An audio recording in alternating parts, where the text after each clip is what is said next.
because we are kings and our words matter.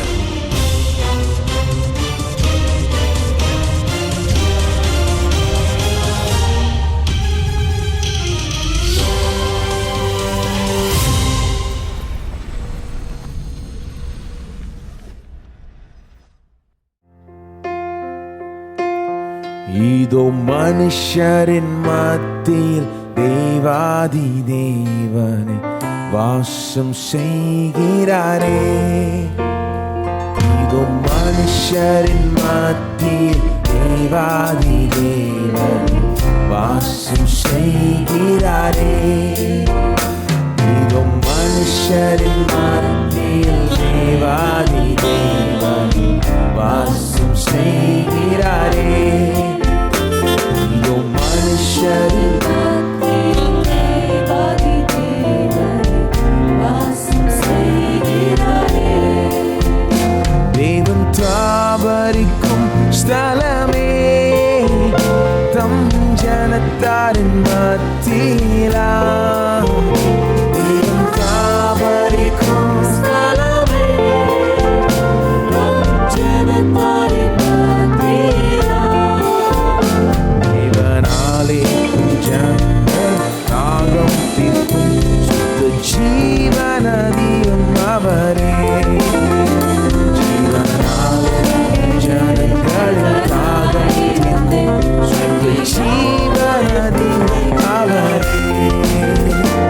இதோ மனுஷரின் மத்தியில் தேவாதி தேவனை வாசம் செய்கிறாரே.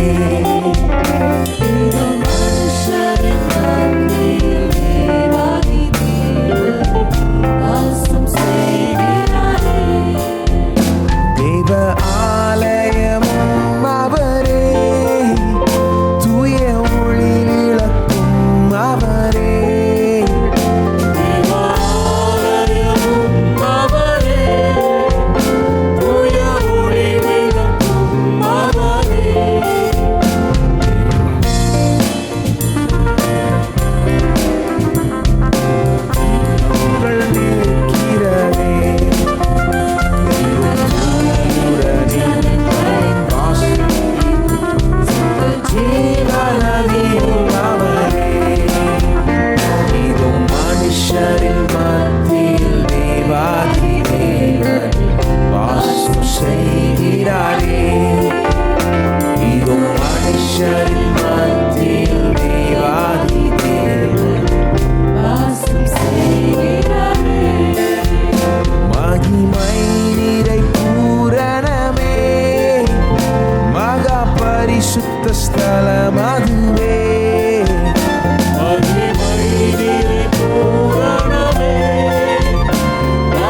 பரிசுத்த ஸ்தலம் அதுவே.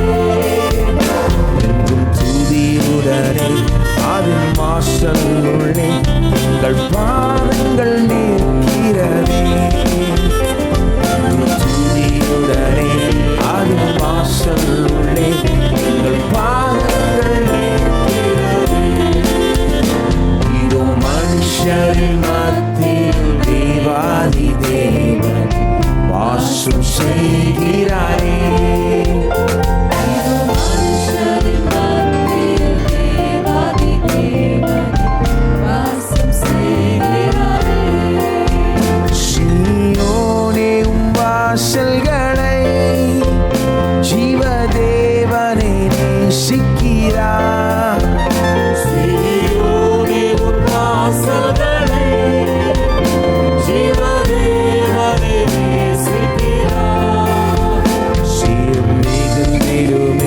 சுவிசேஷந்தனை கூறி உயர்த்திடுவோம் உமையே.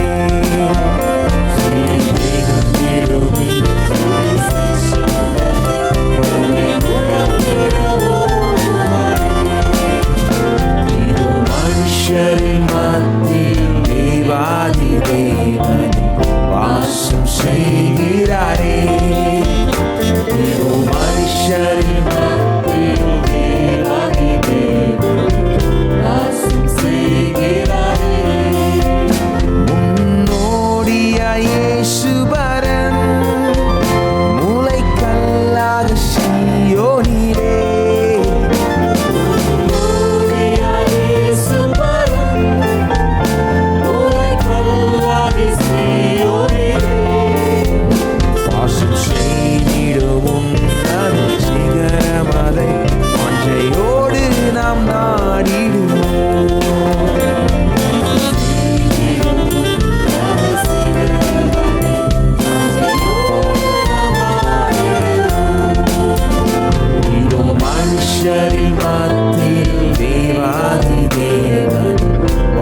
தயவுசெய்து எழுந்து நின்று பாடுவோம்.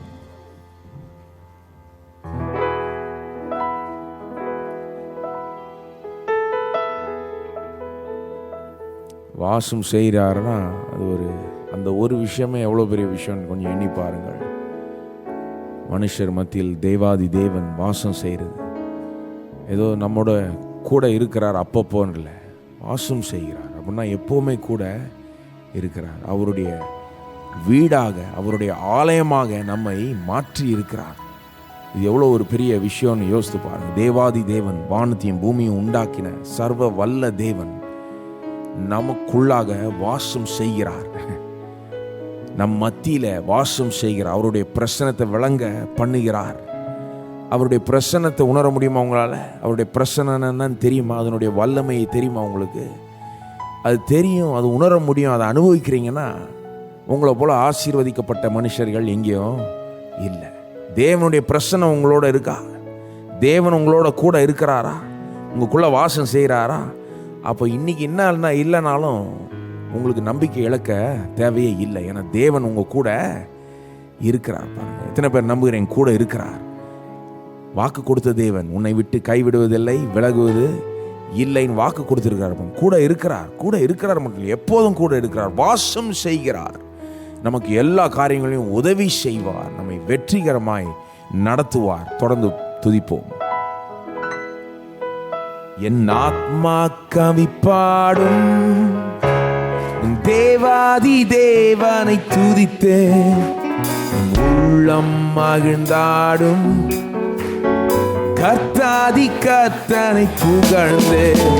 என் ஆத்மா கவி பாடும், தேவாதி தேவனை துதித்தே உள்ளம் மகிழ்ந்தாடும், கர்த்தாதி கர்த்தனை புகழ்ந்து.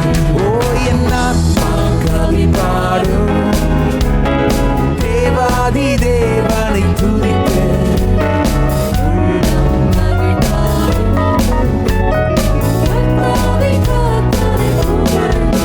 ஓ என் ஆத்மா கவி பாடும், தேவாதி தேவனை துதித்தே என் உள்ளம் மகிழ்ந்தாடும், கர்த்தாதி கர்த்தனை புகழ்ந்து.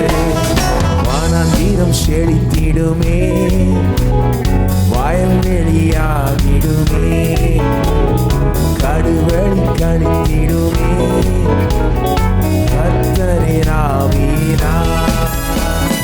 அல்லேலூயா, அல்லேலூயா, அல்லேலூயா, அல்லேலூயா, அல்லேலூயா, அல்லேலூயா, அல்லேலூயா, அல்லேலூயா, அல்லேலூயா, அல்லேலூயா, அல்லேலூயா, அல்லேலூயா, அல்லேலூயா. என் ஆத்மா கவி பாடும், தேவாதி தேவனை துதித்து உள்ளம் மகிழ்ந்தாடும், கர்த்தாதி கர்த்தனை புகழ்ந்து. என் ஆத்மா கவி பாடும், தேவாதி தேவனை துதித்து உள்ளம் மகிழ்ந்தாடும், கர்த்தாதி கர்த்தனை புகழ்ந்து. லீபனோன் மகிமைகளும், கர்மேலின் அழகுகளும், ஷாரோனின் அலங்காரமும் தோன்றிடுமாவினார். அல்லேலூயா, அல்லேலூயா, அல்லேலூயா, அல்லேலூயா, அல்லேலூயா, அல்லேலூயா, அல்லேலூயா, அல்லேலூயா, அல்லேலூயா, அல்லேலூயா, அல்லேலூயா, அல்லேலூயா,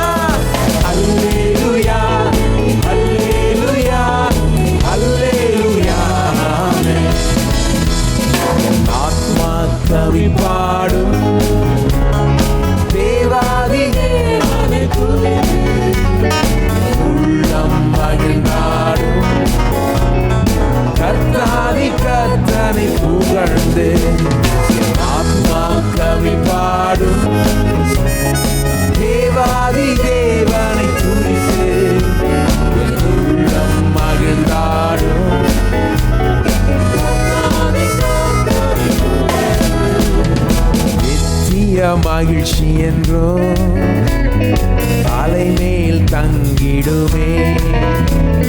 சஞ்சலம் தவிப்புகளோ ஓடிடுமாவீனா. அல்லேலூயா அல்லேலூயா அல்லேலூயா அல்லேலூயா அல்லேலூயா அல்லேலூயா அல்லேலூயா அல்லேலூயா அல்லேலூயா அல்லேலூயா அல்லேலூயா அல்லேலூயா அல்லேலூயா. என் ஆத்மா கவி பாடும் தேவாதி தேவனை துதித்து என் உள்ளம் மகிழ்ந்தாடும். கர்த்தாதி கர்த்தனை புகழ்ந்து என் ஆத்மா கவி பாடும் தேவாதி தேவனை துதித்து என் உள்ளம் மகிழ்ந்தாடும். கர்த்தாதி கர்த்தனை புகழ்ந்து வனாந்தீரம் செழித்திடுமே. வயல்வெளியாகிடுமே. கடுவெளி கழித்திடுமே. ஆவினா. அல்லேலூயா அல்லேலூயா அல்லேலூயா அல்லேலூயா அல்லேலூயா அல்லேலூயா அல்லேலூயா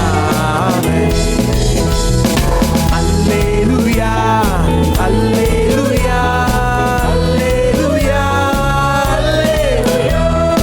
அல்லேலூயா அல்லேலூயா அல்லேலூயா. என் ஆத்மா கவி பாடும் தேவாதி தேவனை துதித்து என் உள்ளம் மகிழ்ந்தாடும். கர்த்தாதி கர்த்தனை புகழ்ந்து என் ஆத்மா கவி பாடும் தேவாதி தேவனை துதித்து என் உள்ளம் மகிழ்ந்தாடும். கர்த்தாதி கர்த்தனை புகழ்ந்து நித்திய மகிழ்ச்சி என்றோ தலைமேல் தங்கிடுமே. சஞ்சலம் தவிப்புகளோ ஓடிடுமாவீனா. அல்லேலூயா அல்லேலூயா அல்லேலூயா அல்லேலூயா அல்லேலூயா அல்லேலூயா அல்லேலூயா அல்லேலூயா அல்லேலூயா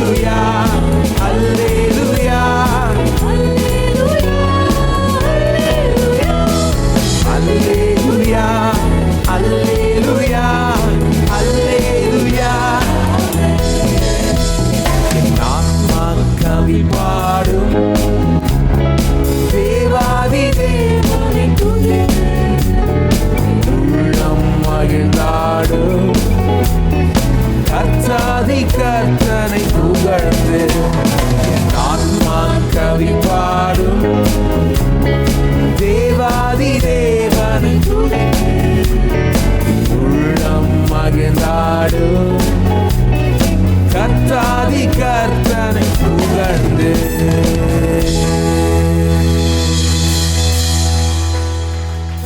ஆமென்.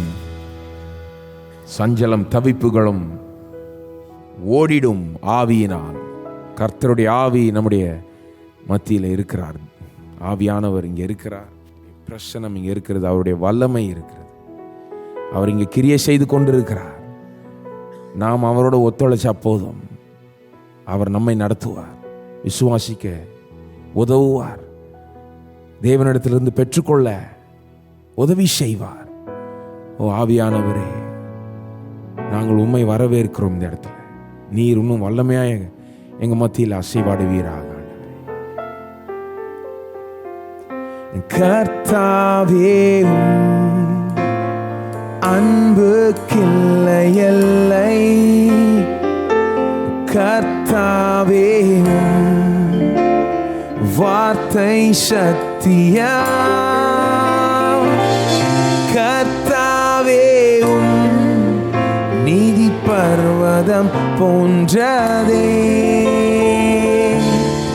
உந்தன் ஞானம் ஆழ்கடல் போன்றதே. பாதம் பணிவே உள்ளமெல்லாம் அன்பால் நிறைக்கின்றீ. உம்மிழலில் இளைப்பாறுத ஆத்துமாவை உந்தன் நன்மையா நிரப்பி. பேரின்ப நதியா என் தாகத்தை தீர்ப்பவரே. கர்த்தாவே கர்த்தாவே அன்புக்கில்லை எல்லை. கர்த்தாவே வார்த்தை சத்தியம். கர்த்தாவே நீதி பர்வதம் போன்றதே, உந்தன் ஞானம் ஆழ்கடல் போன்றதே. பாதம் பணிவே உள்ளமெல்லாம் அன்பால் நிறைக்கின்றே. உம்மிழலில் இளைப்பாறுத ஆத்துமாவை உந்தன் நன்மையா நிரப்பி. பேரின்ப நதியா என் தாகத்தை தீர்ப்பவர். உள்ளமெல்லாம் உள்ளமெல்லாம் அன்பால் நிறைக்கின்றே. உம்மிழலில்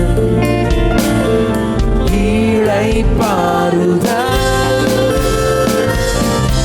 ஆத்துமாவை உந்தன் நன்மையா நிரப்பி. பேரின்ப நதியா தாகத்தை தீர்ப்பவரே. உள்ளமெல்லாம் பாடுவோம். உள்ளமெல்லாம் அன்பால் நிறைக்கின்றே. உம்மிழலில் இளைப்பாறுத ஆத்துமாவை உந்தன் நன்மையால் நிரப்பி. பேரின்ப நதியா என் தாகத்தை தீர்ப்பவரே.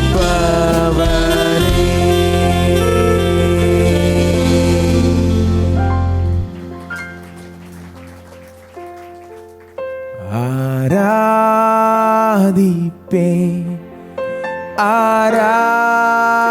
ஆராதிப்பேன் முழு உள்ளத்தோடே உம்மை ஆராதிப்பேன். அதிசயரே மாவல்லவரே மகிமைக்கு நீர் பாத்திரரே. ஆராதிப்பேன் உம்மை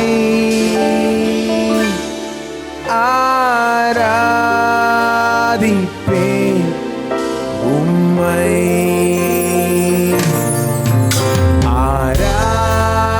ஆராதிப்பேன் ஆராதிப்பேன்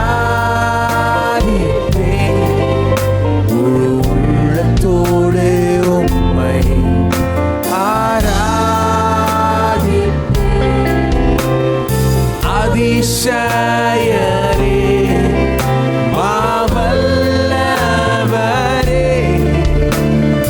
மகிமைக்கு நீர் பாத்திரரே ஆராதிப்பேன் உம்மை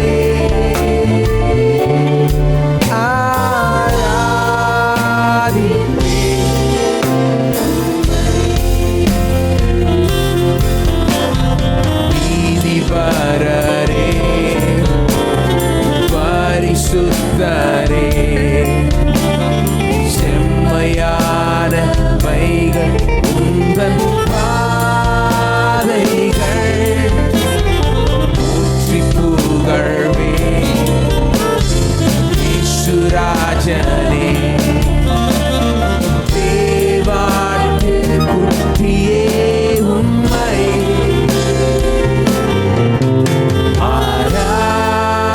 ஆராதிப்பேன் ஆராதிப்பேன் உள்ளத்தோடு உம்மை ஆராதிப்பேன். அதிசயரே மாவல்லவரே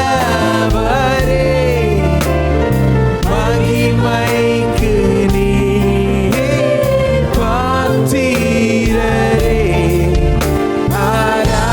ஆராதிப்பேன் உம்மை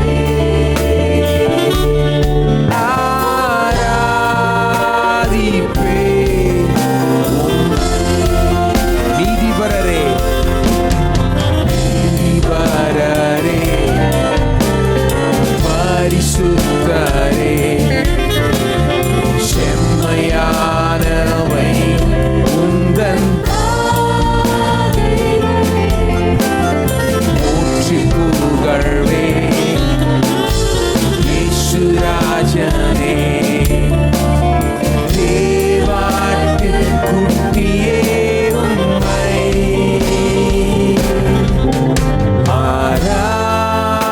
ஆராதிப்பேன் ஆராதிப்பேன் உள்ளத்தோடு உம்மை ஆராதிப்பேன் அதிசயம் மாவல்லவரே மகிமைக்கு ஓ நீ பாத்திரரே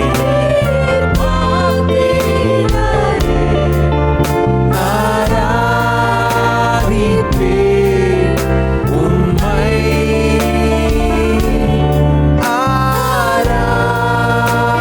ஆராதிப்பேன் உம்மை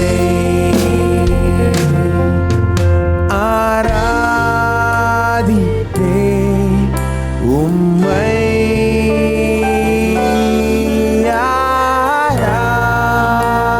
ஆராதிப்பேன் உம்மை.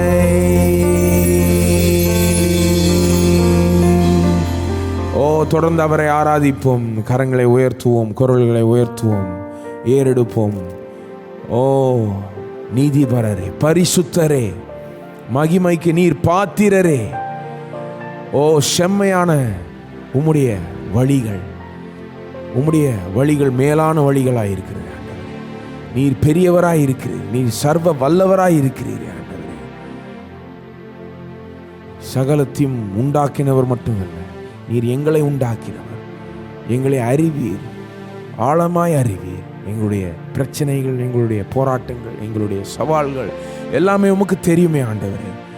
அதற்காக விடுதலையும் நீர் ஆயத்தப்படுத்தி வைத்திருக்கிறீர். அதிலிருந்து எப்படி வெளியே வரணுன்றதை நீர் எங்களுக்கு காண்பிக்க முடியும். யாராலும் முடியலாலும் உம்மால முடியும் ஆண்டவரே. ஓ ஆகவே இன்றைக்கு இங்கே இருக்கிற ஒவ்வொருவருக்காகவும் ஜெபிக்கிறோம். அவர் எப்பேற்பட்ட சூழ்நிலையில் வந்திருந்தாலும், இன்டர்நெட்டில் டிவியில் பார்த்து கொண்டவர்களுக்காக ஜெபிக்கிறோம். எப்பேற்பட்ட சூழ்நிலையில் இருந்தாலும் ஆண்டவரே, நீர் அவர்களை ஆழமாய் அறிகிற ஒரு தேவனாய் இருக்கிறீர். அவர்களுடைய கஷ்டங்கள், போராட்டங்களை நீர் அறிகிறது மட்டும் கிடையாது, அதிலிருந்து விடுதலையாக்க விரும்புகிறீர். அதுதான் உம்முடைய சித்தமாய் இருக்கிறது. உம்முடைய பிரசனத்தை, உம்முடைய வல்லமையை, உம்முடைய செயலை இங்கே விளங்க பண்ண விரும்புகிறீர் ஆண்டவரே. அதற்காக உமக்கு நன்றி செலுத்துகிறோம், உம்மை துதிக்கிறோம், உம்மை ஆராதிக்கிறோம். நீர் எங்கள் மத்தியில் இன்றைக்கு பிரசன்னமாக இருக்கிறதுக்காக நன்றி ஆண்டவரே. உம்முடைய ஆவியானவர் இங்கே எங்கள் மத்தியில் இருக்கிறதுக்காக நன்றி. உம்முடைய வார்த்தை இப்பொழுது வல்லமையோடு புறப்பட்டு போக போகிறதுக்காக நன்றி ஆண்டவரே. அதன் மூலமாக வல்லமையான பெரிய விஷயங்கள் நடக்கும் என்று நம்புகிறோம் ஆண்டவரே. நிறைய வாழ்க்கையில் ஒரு பெரிய முன்னேற்றத்தை காணுவார்கள். பொருளாதார ரீதியில் ஒரு பெரிய முன்னேற்றம் வரும் என்று நம்புகிறோம் இயேசுவின் நாமத்தில் ஆண்டவரே. அதற்காக எங்களுடைய இருதயங்களை, எங்களுடைய மனதை திறந்து கொடுக்கிறோம் ஆண்டவரே. உம்முடைய வார்த்தையின் மூலமாக எங்களோட பேசுவீராக. தவறான எண்ணங்கள், யோசனைகள், வழிமுறைகளை அகற்றுவீராக ஆண்டவரே. உம்முடைய வழிமுறை, உம்முடைய யோசனை, உம்முடைய எண்ணம், உம்முடைய சித்தத்தை நாங்கள் எடுத்துக்கொள்ளவும், அதை பயன்படுத்தவும், அதை எங்களுடைய வாழ்க்கையில் அபியாசப்படுத்தவும் நீர்தான் உதவுவீராக ஆண்டவரே. இந்த மீதி வேலை உம்முடைய கையில் ஒப்பு கொடுக்கிறோம். நீர் எடுத்து வல்லமையாய் பயன்படுத்துவீராக. இயேசுவின் நாமத்தில் கேட்டுக்கொள்கிறோம் பிதாவே, ஆமென். காணிக்கை நிலை கத்திர ஆதிக்கின்ற நேரம். உலகெங்கும் உள்ள இணையத்தின் மூலமாக, டிவி மூலமாக பார்க்கிற, உலகெங்கும் உள்ள பார்க்கிற ஒவ்வொரு காணிக்கைகளை கொடுக்க விரும்பினால் எப்பொழுது விலங்கு செலுத்தலாம். அல்லது விக்டரி கிறிஸ்டியன் ஃபவுண்டேஷன் பெயருக்கு காசோலைகள் அதை MOTD அனுப்பலாம். தசமா காணிக்கையோட கடைகளை உயர்த்துவோம். கர்த்தருடைய வார்த்தை அறிக்கைட்டு கொடுப்போம். தேவனுடைய வார்த்தை சொல்கிறது, என் ஆலயத்தில் ஆகாரம் உண்டாயிருக்கும்படி தசம பாகங்களை எல்லாம் என் பண்டை சாலையில் கொண்டு வாருங்கள். அப்பொழுது வானத்தின் பரலை திறந்து இடம் கொள்ளாமற் போகும் மட்டும் ஆசீர்வாதங்களை வர்ஷிக்க மாட்டானோ என்று சோதித்து பாருங்கள். என் தேவன் தம்முடைய வார்த்தையின்படியே வானத்தின் பரலை திறந்து இடம் கொள்ளாமற் போகும் மட்டும் ஆசீர்வாதங்களை என் மேல் வர்ஷிப்பார் என்று விசுவாசிக்கிறேன். காணிக்கையினாலே தேவனை கனப்படுத்துகிறேன். ஆமாம். புதிதாக வந்தலை வரவேற்க விரும்புகிறோம். அந்த ஆராதனைக்கு முதல் தடையாக வந்திருந்த தரிசன கரங்களை உயர்த்துங்கள். உள்ளே இருப்பவர்களும் வெளியே இருப்பவர்களும் ஒரு சிலவரான கரங்களை உயர்த்துங்கள். உங்களுக்கு சபை செய்கிற புரோஷரை கொடுப்பார்கள். அந்த புரோஷரிலே சபை ஆராதனை நேரங்கள், டிவி நிகழ்ச்சி நேரங்கள் எல்லாம் இருக்கிறதை பார்க்கும்படி கேட்டுக்கொள்கிறோம். அது மட்டும் இல்லாமல் மத்திய அட்டையை பார்ப்பீர்கள். உங்கள் பெயரை விலாசத்தையும் எழுதி நீங்கள் போகும் பொழுது CD ஸ்டாலில் கொடுத்தால் நம்முடைய போதனைகள் பேசின 8 செய்திகளை MP3 CD-யும் வெற்றி வாழ்வுங்கிற மாதாந்திர தமிழ் பத்திரிகையும் வெகுமதியாக கூட பெற்று செல்லலாம். 2வது தமிழ்நாட்டை முடிந்தவுடனே ஒவ்வொரு வாரம் ஞானஸ்தானம் கொடுக்கப்படும். ஞானஸ்தானம் எடுக்கக்கூடியவர்கள் 2வது தமிழ்நாட்டை முடிந்தவுடனே ஞானஸ்தானம் தொட்டிக்கு அருகில் உள்ள சேரில் வந்து அமரும்படியாக கேட்டுக்கொள்கிறோம்.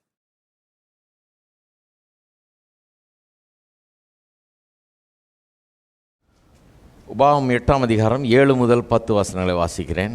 உன் தேவனாகிய கர்த்தர் உன்னை நல்ல தேசத்திலே பிரவேசிக்க பண்ணுகிறார். அது பள்ளத்தாக்குகளிலும் மலைகளிலும் இருந்து புறப்படுகிற ஆறுகளும் ஊற்றுகளும் ஏரிகளும் உள்ள தேசம். அது கோதுமையும் வார்கோதுமையும் திராட்சை செடிகளும் அத்தி மரங்களும் மாதுளஞ்செடிகளும் உள்ள தேசம். அது ஒலிவ மரங்களும் எண்ணெயும் தேனும் உள்ள தேசம். அது தாழ்ச்சி இல்லாமல் அப்பம் புசிக்கத்தக்கதும் ஒன்றும் உனக்கு குறைவுபடாததுமான தேசம். அது கல்லுகள் இரும்பாய் இருக்கிறதும் செம்பு வெட்டி எடுக்கத்தக்க மலைகள் உள்ளதுமான தேசம். ஆகையால் நீ புசித்து திருப்தி அடைந்திருக்கையில் உன் தேவனாகிய கர்த்தர் உனக்கு கொடுத்த அந்த நல்ல தேசத்துக்காக அவரை ஸ்தோத்தரிக்க கடவாய். பொருளாதார செழிப்பு நல்லதா கெட்டதா, நன்மையா தீமையா என்பதை குறித்து பேசி வருகிறோம். ஏனென்றால் நிறைய கிறிஸ்தவர்கள் இது தீமை என்று தான் சொல்லுகிறார்கள். பொருளாதார செழிப்பு நமக்கு நல்லதே இல்லை, அப்படி ஆவிக்குரிய வாழ்க்கைக்கு அது நல்லதில்லை என்கிறது தான் ஏராளமான பேருடைய அபிப்பிராயமாக இருக்கிறது. அபிப்பிராயங்களை கேட்க நாம் வரவில்லை, கர்த்தருடைய வார்த்தை என்ன சொல்லுகிறது என்பதை அறிந்து கொள்ளும்படியாக வந்திருக்கிறோம். அபிப்பிராயங்கள் கர்த்தருடைய வார்த்தையோடு ஒத்து போகலன்னா அந்த அபிப்பிராயங்களை தூக்கி எறிந்து விட்டு கர்த்தருடைய வார்த்தையை நாம் எடுத்துக்கொள்ள வேண்டும். வெறும் அபிப்பிராயங்கள்படி வாழ்ந்து கொண்டிருந்தோம் என்றால் நம்முடைய வாழ்க்கை தோல்விக்குள்ளாக செல்லும். கர்த்தருடைய ஆசீர்வாதங்களை அனுபவிக்க முடியாத ஒரு நிலைக்கு நாம் போய்விடுவோம். அபிப்பிராயங்கள் அல்ல, சத்தியம் அபிப்பிராயங்களை காட்டிலும் பெரியதாக இருக்கிறது. ஆகவே தான் இந்த காரியங்களை நான் சொல்லி வருகிறேன். இது வேத வசனத்தின்படி பார்த்தோம். ஆதியாகமம் 1 அதிகாரத்திலேருந்து ஆரம்பித்தோம். தேவன் இந்த பூமியை எப்படி படைத்தார், உண்டாக்கினார் என்பதை பார்க்கும்போதே ஒரு காரியம் அங்கே திட்டவட்டமாக விளங்குகிறது. இது தேவனுடைய பார்வையிலே நல்லது, இன்னும் கேட்டால் மிகவும் நல்லது என்று சொல்கிறார். எல்லாத்தையும் உண்டாக்கிட்டு கடைசியில் மனுஷனையும் உண்டாக்கின பிறகு ரெண்டுத்தையும் பார்க்குறார். இந்த ரெண்டுத்தையும் பார்க்குறது ரொம்ப விசேஷம். ஏன்னா எல்லாம் வந்து மனுஷனுக்காக உண்டாக்கப்பட்டது. மனுஷன் தேவனுக்காக உண்டாக்கப்பட்டிருக்கிறான். தேவனோடு உறவிலே வாழும்படியாக, ஐக்கியத்தில் வாழும்படியாக மனுஷன் உண்டாக்கப்பட்டிருக்கான். எல்லாம் வந்து மனுஷனுக்கு பிரயோஜனப்படும்படியாக மற்ற எல்லா பொருளாதாரங்களும் உண்டாக்கப்பட்டது. இதுதான் ஈக்குவேஷன். இதுதான் நடக்குதுங்க. இதை பார்த்தவொன்னே தான் கர்த்தர் சொல்கிறாரு மிகவும் நல்லதுன்றார். என்ன நல்லது? இன்றைக்கி சொல்கிறாங்க, நீ முக்கியமானது என்னன்னா நீ கர்த்தரோடு ஐக்கியமாக இருக்கணும், அது மட்டும் போதும். நமக்கு இந்த உலகத்தில் ஒன்றுமே வேண்டாம். அதை நல்லதுன்னு சொல்லலை கர்த்தர். உன்னை எனக்காக உண்டாக்கிட்டேன், நீயும் நானும் எப்போவுமே ஐக்கியத்தில் இருப்போம். நாம் 2 பேரும் எப்போவுமே ரொம்ப பரஸ்பரம் ஐக்கியத்தில் வாழுவோம். இதுதான் முக்கியம். வேறு எதுவுமே உனக்கு முக்கியம் இல்லை. சோறு முக்கியம் இல்லை, தங்க இடம் முக்கியம் இல்லை, உனக்கு மற்ற எதுவும் இந்த பொருள் ஆதாரங்கள் எதுவுமே முக்கியம் இல்லை. அப்படி சொல்லி உண்டாக்கலை கர்த்தர். நல்லா கவனிங்க. கர்த்தர் எதை மிகவும் நல்லதுன்னு சொன்னார்? நான் உன்னை எனக்காக உண்டாக்கியிருக்கேன். உன்னோட வந்து ஒவ்வொரு மாலையும் வந்து உன்னோட கூட நான் உறவாட போகிறேன், உன்னோட கூட ஐக்கியத்தில் இருக்க போகிறேன், நீ என்னோட கூட ஐக்கியத்தில் வாழ வேணும். ஆனால் உன்னை அற்புதமான ஒரு பொருளாதார சூழலில் உன்னை வைக்க போகிறேன். ஏராளம் தாராளம் நிறைந்த எல்லா நன்மைகளும் நிறைந்த ஒரு இடத்துல உன்னை வைக்க போகிறேன். அற்புதமான ஒரு உலகத்தை உனக்காக படைச்சிருக்கிறேன். அதில் ஏதேன் தோட்டம் என்ற ஒரு அழகான இடத்த, எந்த குறையும் இல்லாத ஒரு இடத்த, ஒரு நல்ல இடத்த உனக்காக உண்டு பண்ணியிருக்கிறாங்க. எந்த தீமையும் கிடையாது, நல்லது மட்டும்தான் இருக்குது. இந்த நல்ல சூழலில் இந்த எல்லா காரியங்களும் உனக்கு கொடுக்கப்பட்டிருக்குது. அந்த சூழலில் தான் வந்து உன்னோட ஐக்கியம் கொள்ள விரும்புகிறேன். நான் சொன்னேன் இல்லையா, கர்த்தர் நம்ம குடிசை கூட வருவார். நம்ம தெருவில் படுத்து கிடந்தாலும் ஒன்றும் இல்லாமல் அங்கேயும் வருவார் கர்த்தர். ஏன்னா கர்த்தர் இரக்கம் உள்ளவர், கர்த்தர் அன்புள்ளவர். அங்கே வரமாட்டாரான்னு கேட்குறாங்க. இல்லை, வருவார் கண்டிப்பாக. நீங்கள் குப்பை மேட்டில் இருந்தால் கூட வருவார். எங்கேருந்து நீங்கள் அவரை கூப்பிட்டாலும் அவர் வருவார். ஆனால் அங்கே வந்து அவரும் நீங்களும் ஐக்கியம் கொள்வது அவருடைய சித்தம் அல்ல என்று சொல்லுகிறேன். தயவு செய்து மண் தலைக்குள்ளே இறங்கட்டும். ஹலோ, இது பாருங்கள் எவ்வளோ அடித்து பிடிச்சி சொல்ல வேண்டியதாக இருக்குதுன்னு. வருவார். ஏழைகள் மேல் அவர் கரிசனை உள்ளவராக இருக்கிறார். ஆனால் எதுக்கு வர்றார் அந்த குப்பைமேட்டுக்கு? அங்கேருந்து தூக்கி வெளியே கொண்டு வந்து ஏதேன் தோட்டம் போல ஒரு அருமையான இடத்துல அவர்களை வைக்கும்படியாக அங்கே அவர்கள் இருந்து கொண்டு அவரோடு கூட அந்த இடத்துல இருந்து கொண்டு அப்படி வாழ்ந்து கொண்டு அவரோட ஐக்கியம் கொள்ளும்படியாக தான் கர்த்தர் சித்தம் கொண்டிருக்கிறார். இவங்க என்ன சொல்கிறாங்க? அப்படி வாழ்ந்தாலே கர்த்தரோட ஐக்கியம் இருக்க முடியாது, அப்படி வாழ்ந்தாலே ஆவிக்குரிய வாழ்க்கைக்கு அது ஏற்றது கிடையாது. அப்படி நல்ல செழிப்பாக சுகமாக நல்லா இருந்தாலே அது ஆவிக்குரிய வாழ்க்கைக்கு பங்கம் விளைவிக்கும், கேடாய் முடிஞ்சிடும் அது.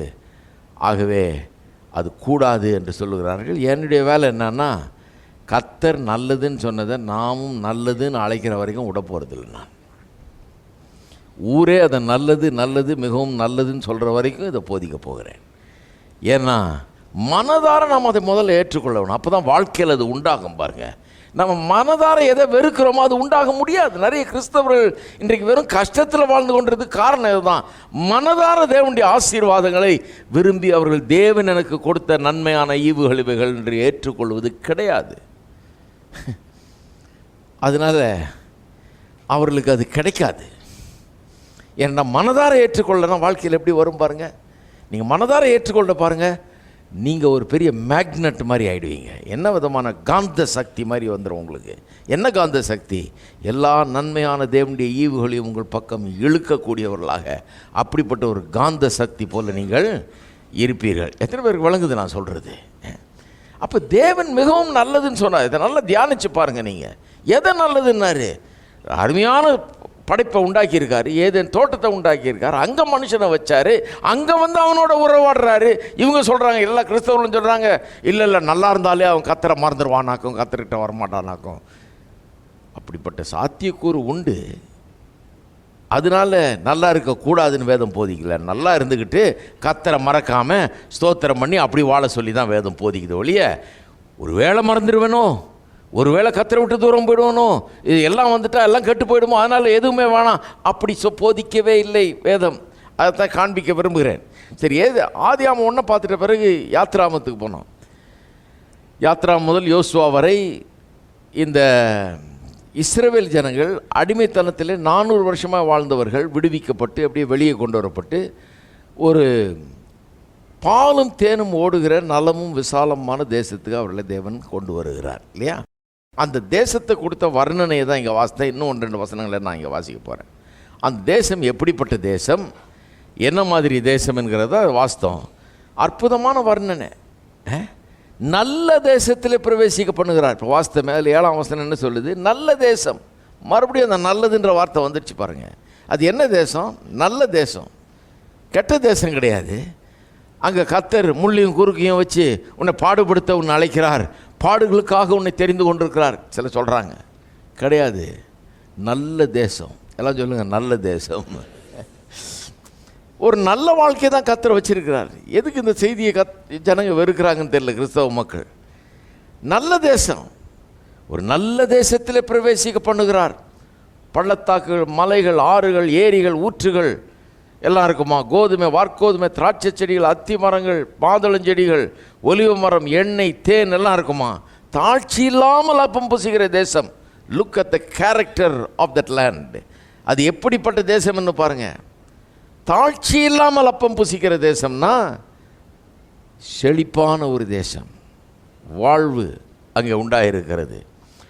ஒன்றும் உனக்கு குறைவுபடாத தேசம், எந்த குறைவுமே இல்லாத தேசம். கல்லுகள்லாம் இரும்பாக இருக்கிறதாம். பாருங்கள், இரும்பில் இந்த மூடி போட்டு இந்த காவாயெல்லாம் மூடுறாங்க, அதை தூக்கிட்டு ஓடிடுறானுங்க. ஏன்னா அதுக்கு ஒரு வேல்யூ இருக்குது. இப்போ சிமெண்ட்டில் போட ஆரம்பிச்சிருக்கிறாங்க. இல்லை பஞ்ச புத்தி பாருங்கள். அது ஒரு காவாயை மூடுறதுக்கு போட்டால் அதை திருடிட்டு ஓடுறானுங்க. ஏன்னா அவன் பஞ்சம் அப்படிப்பட்ட தரித்திரம். அது இதை கொண்டு போய் எங்கேயாவது விற்று இதில் ஒரு 500-1000 கிடச்சா அதை வச்சு அவன் வயிற்ற கழுவலான்னு பார்க்குறான். அப்பேற்பட்ட வருந்தத்தக்க ஒரு பஞ்சம், அப்படிப்பட்ட ஒரு புத்தி. கர்த்தர் சொல்கிறாரு, இந்த தேசத்தில் கல்லுகள்லாம் இரும்பாக இருக்குதான். கல்லெல்லாம் இரும்பாக இருக்குதான். செம்பு வெட்டி எடுக்கத்தக்க மலைகள் உள்ள தேசம். செம்பு இருக்குதுங்க, வெட்டி வெட்டி எடுக்கலாமா. அப்படிப்பட்ட ஒரு தேசம்.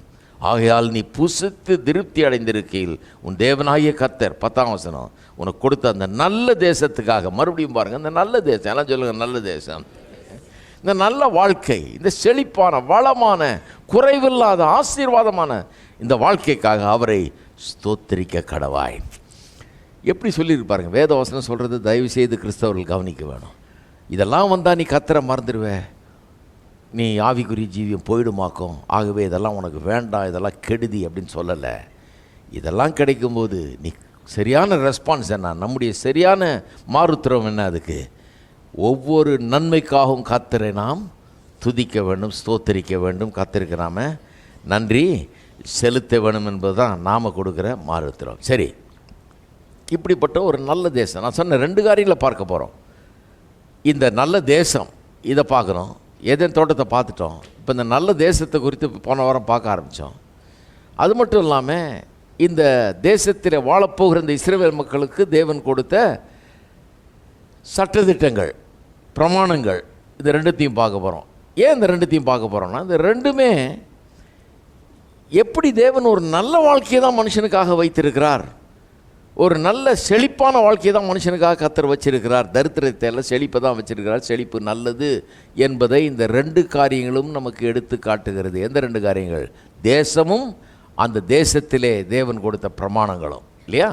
பிரமாணங்களுக்கு பிறகு வருவோம். இந்த தேசத்தை இன்னும் கொஞ்சம் பார்ப்போம். இந்த தேசம் ரொம்ப இன்ட்ரெஸ்டிங் தேசம். எனக்கு இந்த தேசம் ரொம்ப ஆசையாக இருக்குது. இந்த தேசம்னா இன்றைக்கி ஏதோ ஒரு எல்லையில் இல்லை, ஏதோ ஒரு ஊரில் இல்லை. இந்த தேசம் இன்றைக்கு கிறிஸ்து இயேசுவுக்குள்ளாக இருக்கிற வாழ்க்கை. இது அதனுடைய ஒரு படமாக இது இருக்கிறது, காட்சியாக இது இருக்கிறது. இந்த தேசம் கிறிஸ்துவுக்குள்ளான வாழ்க்கையை நமக்கு படம் போட்டு காட்டுகிறது, விவரிக்கிறது நமக்கு. இதுதான் கிறிஸ்துவுக்குள்ளான வாழ்க்கை. அதனால தான் இந்த தேசம் எனக்கு ரொம்ப இன்ட்ரெஸ்டிங்காக இருக்குது. இப்போ இந்த தேசத்துக்கும், இந்த நல்ல தேசத்துக்கும், அதாவது கானான் தேசம், பாலும் தேன் ஓடுகிற இந்த தேசத்துக்கும் ஏதேன் தோட்டத்துக்கும் எவ்வளோ பெரிய தொடர்பு இருக்குதுன்னு பாருங்கள். அதுதான் போன வாரம் காண்பித்தேன் நான். அந்த ஏதேன் தோட்டம் மிகவும் நல்லதுன்னு கண்ட அந்த ஆதியில் தேவன் உண்டாக்குன அந்த உலகத்தை தேவன் மிகவும் நல்லது என்று கண்டார். ஏதேன் தோட்டம் அதில் உள்ளவைகளெல்லாம் மிகவும் நல்லது. படைப்பு, தேவனுடைய படைப்பெல்லாம் மிகவும் நல்லது. இல்லையா? இங்கேயும் இது நல்ல தேசம் என்று சொல்லப்பட்டிருக்கிறது. அது மட்டும் இல்லை, அங்கே ஏராளம் தாராளம் எல்லாவற்றையும் ஒரு மனுஷனுக்காக ஏராளம் தாராளமாக வைத்தார். இங்கேயும் பாலும் தேனும் ஓடுது. இங்கே 30 லட்சம் பேர் இருக்கிறாங்க, ஆனால் பாலும் தேனும் ஓடுகிறது. பஞ்சம் இல்லை, குறைவில்லை, தாழ்ச்சி இல்லை. கல்லெல்லாம் இரும்பாக இருக்கிறது. செம்புகளை வெட்டி எடுக்கிற தேசம், குறைவே இல்லாத தேசம். எப்படிப்பட்ட சம்பந்தம் இருக்குது பாருங்கள். அந்த முதல் 2 அதிகாரத்துக்கும் இங்கே இந்த கானான் தேசத்துக்கு கொடுக்கப்பட்ட விவரங்களையும் கவனிங்க, எவ்வளவு பெரிய ஒற்றுமை இருக்குது. அப்போ நான் காண்பித்தேன் உங்களுக்கு, இந்த 2க்கு மட்டும் இல்லை ஒற்றுமை. ஏதேன் தோட்டத்தில், அது ஆதியில் தேவன் வானத்தை பூமி உண்டாக்கி ஏதேன் தோட்டத்தெல்லாம் உண்டாக்குனதுக்கு பிறகு நோவா, ஆபிரகாம், ஈசாக்கு, யாக்கோபு, அப்புறம் யோசேப்பு, இவர்கள் எல்லாருமே பார்த்தோம் போன வாரத்தில். எதுக்கு எல்லாத்தையும் பார்த்தோம்? எல்லாரும் ஏராளமான பஞ்சத்தையெல்லாம் சந்தித்தார்கள். ஆபிரகாம் காலத்தில் பஞ்சம், ஈசாக்கு காலத்தில் பஞ்சம், இப்படி பஞ்சத்தையெல்லாம் சந்தித்தார்கள். எல்லாத்தின் நடுவில் பஞ்சத்தில் அப்போ தான் நீ நல்ல ஆவிக்குரிய பாடம் படிப்பேன்னு கத்தர் அவனை விடலை.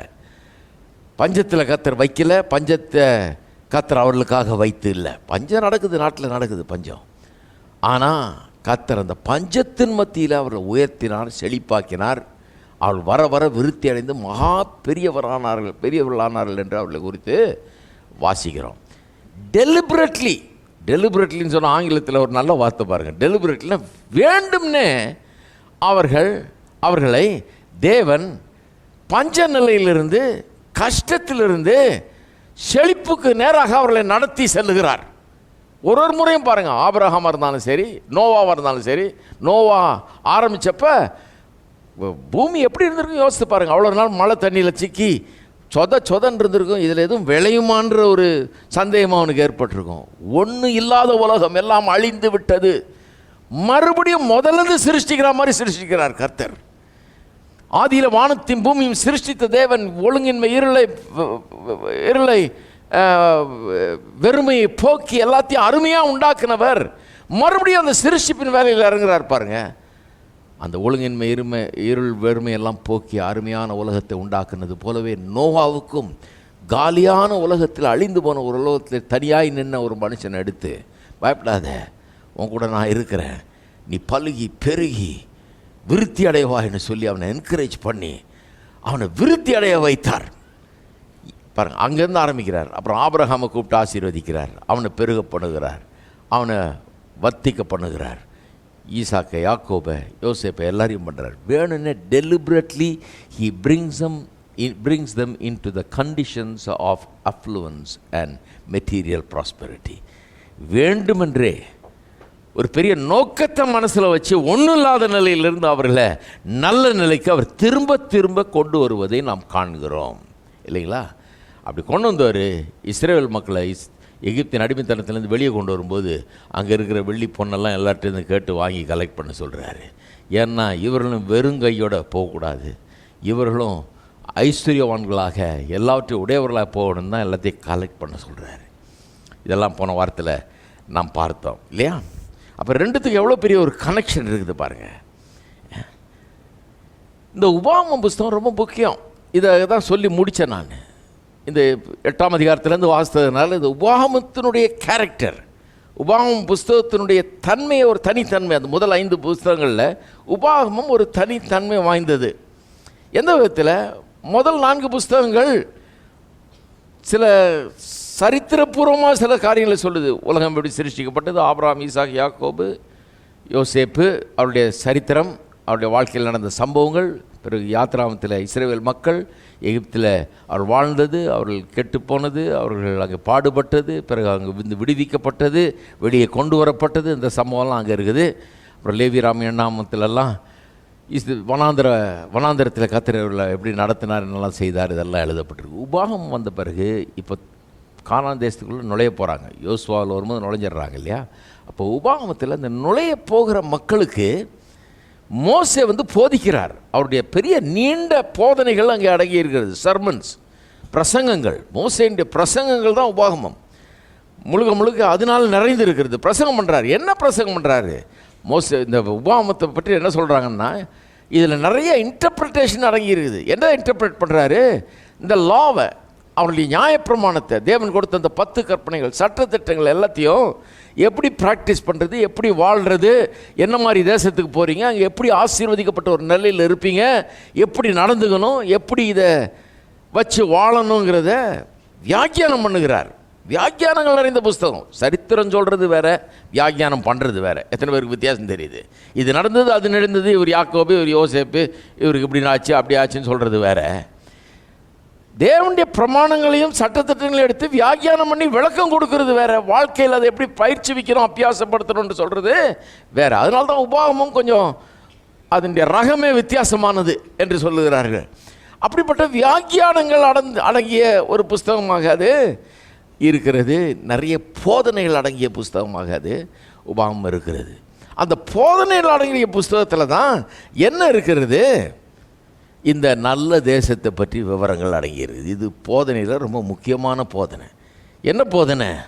அது எப்படிப்பட்ட தேசம், அதில் பள்ளத்தாக்கு, மலைகள், ஆறுகள், ஊற்றுகள், ஏரிகள், அங்கே இருக்கிற கோதுமை, வார்கோதுமை, திராட்சை செடி, மாதுளஞ்செடி, ஒலிவ மரங்கள், எண்ணெய், தேன், ஒன்றுக்கும் குறைவுபடாத, தாழ்ச்சி இல்லாமல், அப்போ இப்படிப்பட்ட வர்ணனை வியாக்கியானம் பண்ணுறாரு. எப்படி என்னத்தை எப்படி அவர் புரிஞ்சு வச்சுட்டு இருக்கிறாரு? கர்த்தருக்காக வாழுகிற மக்கள் அவர்கள் எப்படி இருக்க வேணும், எப்படிப்பட்ட நிலைக்கு கர்த்தர் அவர்களை கொண்டு வர்றாரு, எப்படி அவர்களை ஆசீர்வதிக்கிறார்ன்றதை பற்றி வியாக்கியானம் பண்ணுறார் மோசே. சாதாரண பிரசங்கர் இல்லைங்க மோசே. அவருடைய சர்ச்சில் 30 லட்சம் மெம்பர்ஸ், குறைஞ்சது 30 லட்சம் பேர் இருக்கிறாங்க. இன்றைக்கி எங்கேயுமே கிடையாது. அவ்வளோ பேருக்கு ஒரு மெய்ப்பனாக கர்த்தர் அவரை ஏற்படுத்தி இருக்கிறார். மோசே பேசினா தேசமே கேட்கும். அவருடைய வார்த்தை ஒவ்வொன்றும், ஒரு வார்த்தையும் அப்படிப்பட்ட வார்த்தைகளாக இருந்தது. நடுங்கணும் ஜனங்க, அந்த மாதிரி வார்த்தைகள். இவரை மாதிரி ஒரு தீர்க்கதரிசியை நான் எழுப்பேன்னு சொல்லி தான் ஏசுநாதரை தேவன் இந்த உலகத்துக்கு அனுப்பிச்சார். இவரை மாதிரி ஒரு தீர்க்கதரிசினார். அப்போ எவ்வளோ உயர்ந்த ஒரு ஸ்தானம் பாருங்கள். புதிய ஏற்பாட்டில் வந்து பார்த்தீங்கன்னா பரிசேயர்லாம் பெருமைப்பட்டுக்கிறான். நாங்கள் மோசே எப்படி சொல்லியிருக்கார், மோசே எப்படி சொல்லியிருக்கார், அந்த மோசே சொன்னதை சொல்கிறேன் நான். மோசே தான் சொல்கிறார் எப்படிப்பட்ட தேசம், இந்த ஜனம் எப்படிப்பட்ட தேசத்தில் வாழணும், எப்படிப்பட்ட சித்தம் தேவன் அவர்களுக்காக வச்சுருக்காரு, எப்படி அவர்கள் இருக்கணும்னு விரும்புகிறாருன்றதை குறித்து சொல்லும்போது மோசே தான் இப்படி சொல்கிறார் பாருங்க.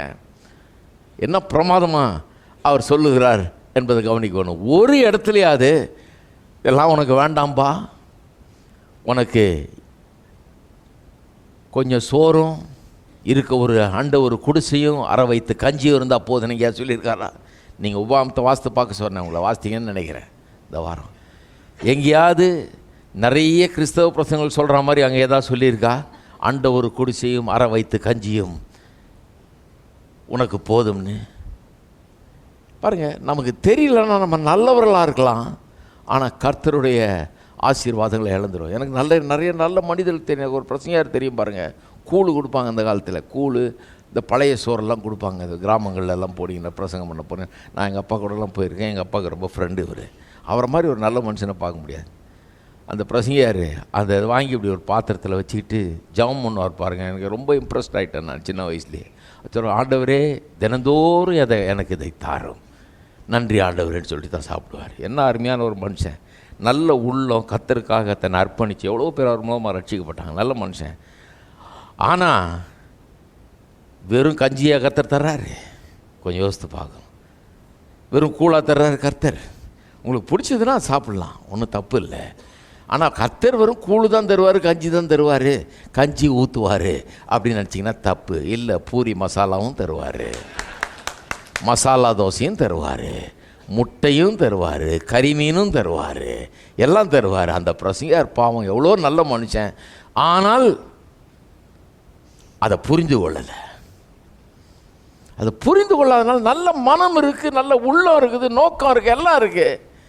அதை புரிஞ்சு கொள்ளாதனால வாழ்க்கையின் தரமே குறைஞ்சிருது பாருங்கள். அதெல்லாம் எதிர்பார்க்குறதே கிடையாது. ஏதோ கூழோ கஞ்சியாக கிடைச்சா போதும், அவ்வளோதான். நமக்கு கர்த்தர் அதை கொடுத்தா போதும், நம்மளே டிட்டர்மின் பண்ணிடுறோம். நம்ம லெவலில் அவர் ஒன்றும் டிட்டர்மின் பண்ணலைங்க. நாய்க்கு வால் அளந்து வைக்கிற மாதிரி கர்த்தர் எல்லாருக்கும் அளந்து வச்சிருக்காருன்னு சொல்கிறது தப்பு. கர்த்தர் யாருக்கும் வால் அளந்து வைக்கல. உன்னுடைய விசுவாசத்தின்படியே உனக்கு ஆக கடவுள் தான் கர்த்தர் சொல்கிறார். நீங்கள் என்ன விசுவாசிக்கிறீங்க அதன்படி தான் உங்களுக்கு ஆகும். இன்னைக்கு காலையில் பூரி மசாலா தான் சாப்பிடுவோன்னா பூரி மசாலா தான் சாப்பிடுவீங்க. இல்லை முட்டை பால் தேன் எல்லாம் சாப்பிட்டோம். முட்டை பால் தேன் கிடைக்கும், ஏன் கிடைக்காது? தினந்தோறும் முட்டை பால் தேன் தான் சாப்பிட்டோம், தினந்தோறும் சாப்பிடலாம், ஏன் கிடைக்காது?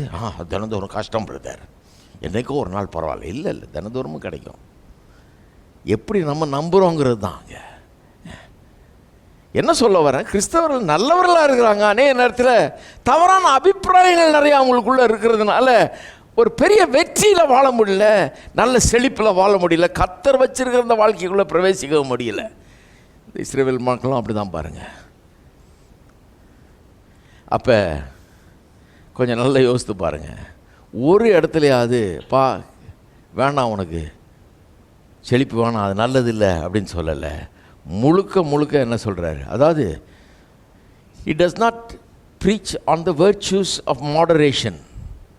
அப்படின்னா எனக்கு ஐஸ்வர்யமும் வேணாம், தரித்திரமும் வேணாம், ஏதாவது ஒரு நடுவில் ஏதாவது கூட ஆண்டவரே அப்படிங்கிற மாதிரி அந்த மாதிரி போதனெல்லாம் மோசே போதிக்கவே இல்லை.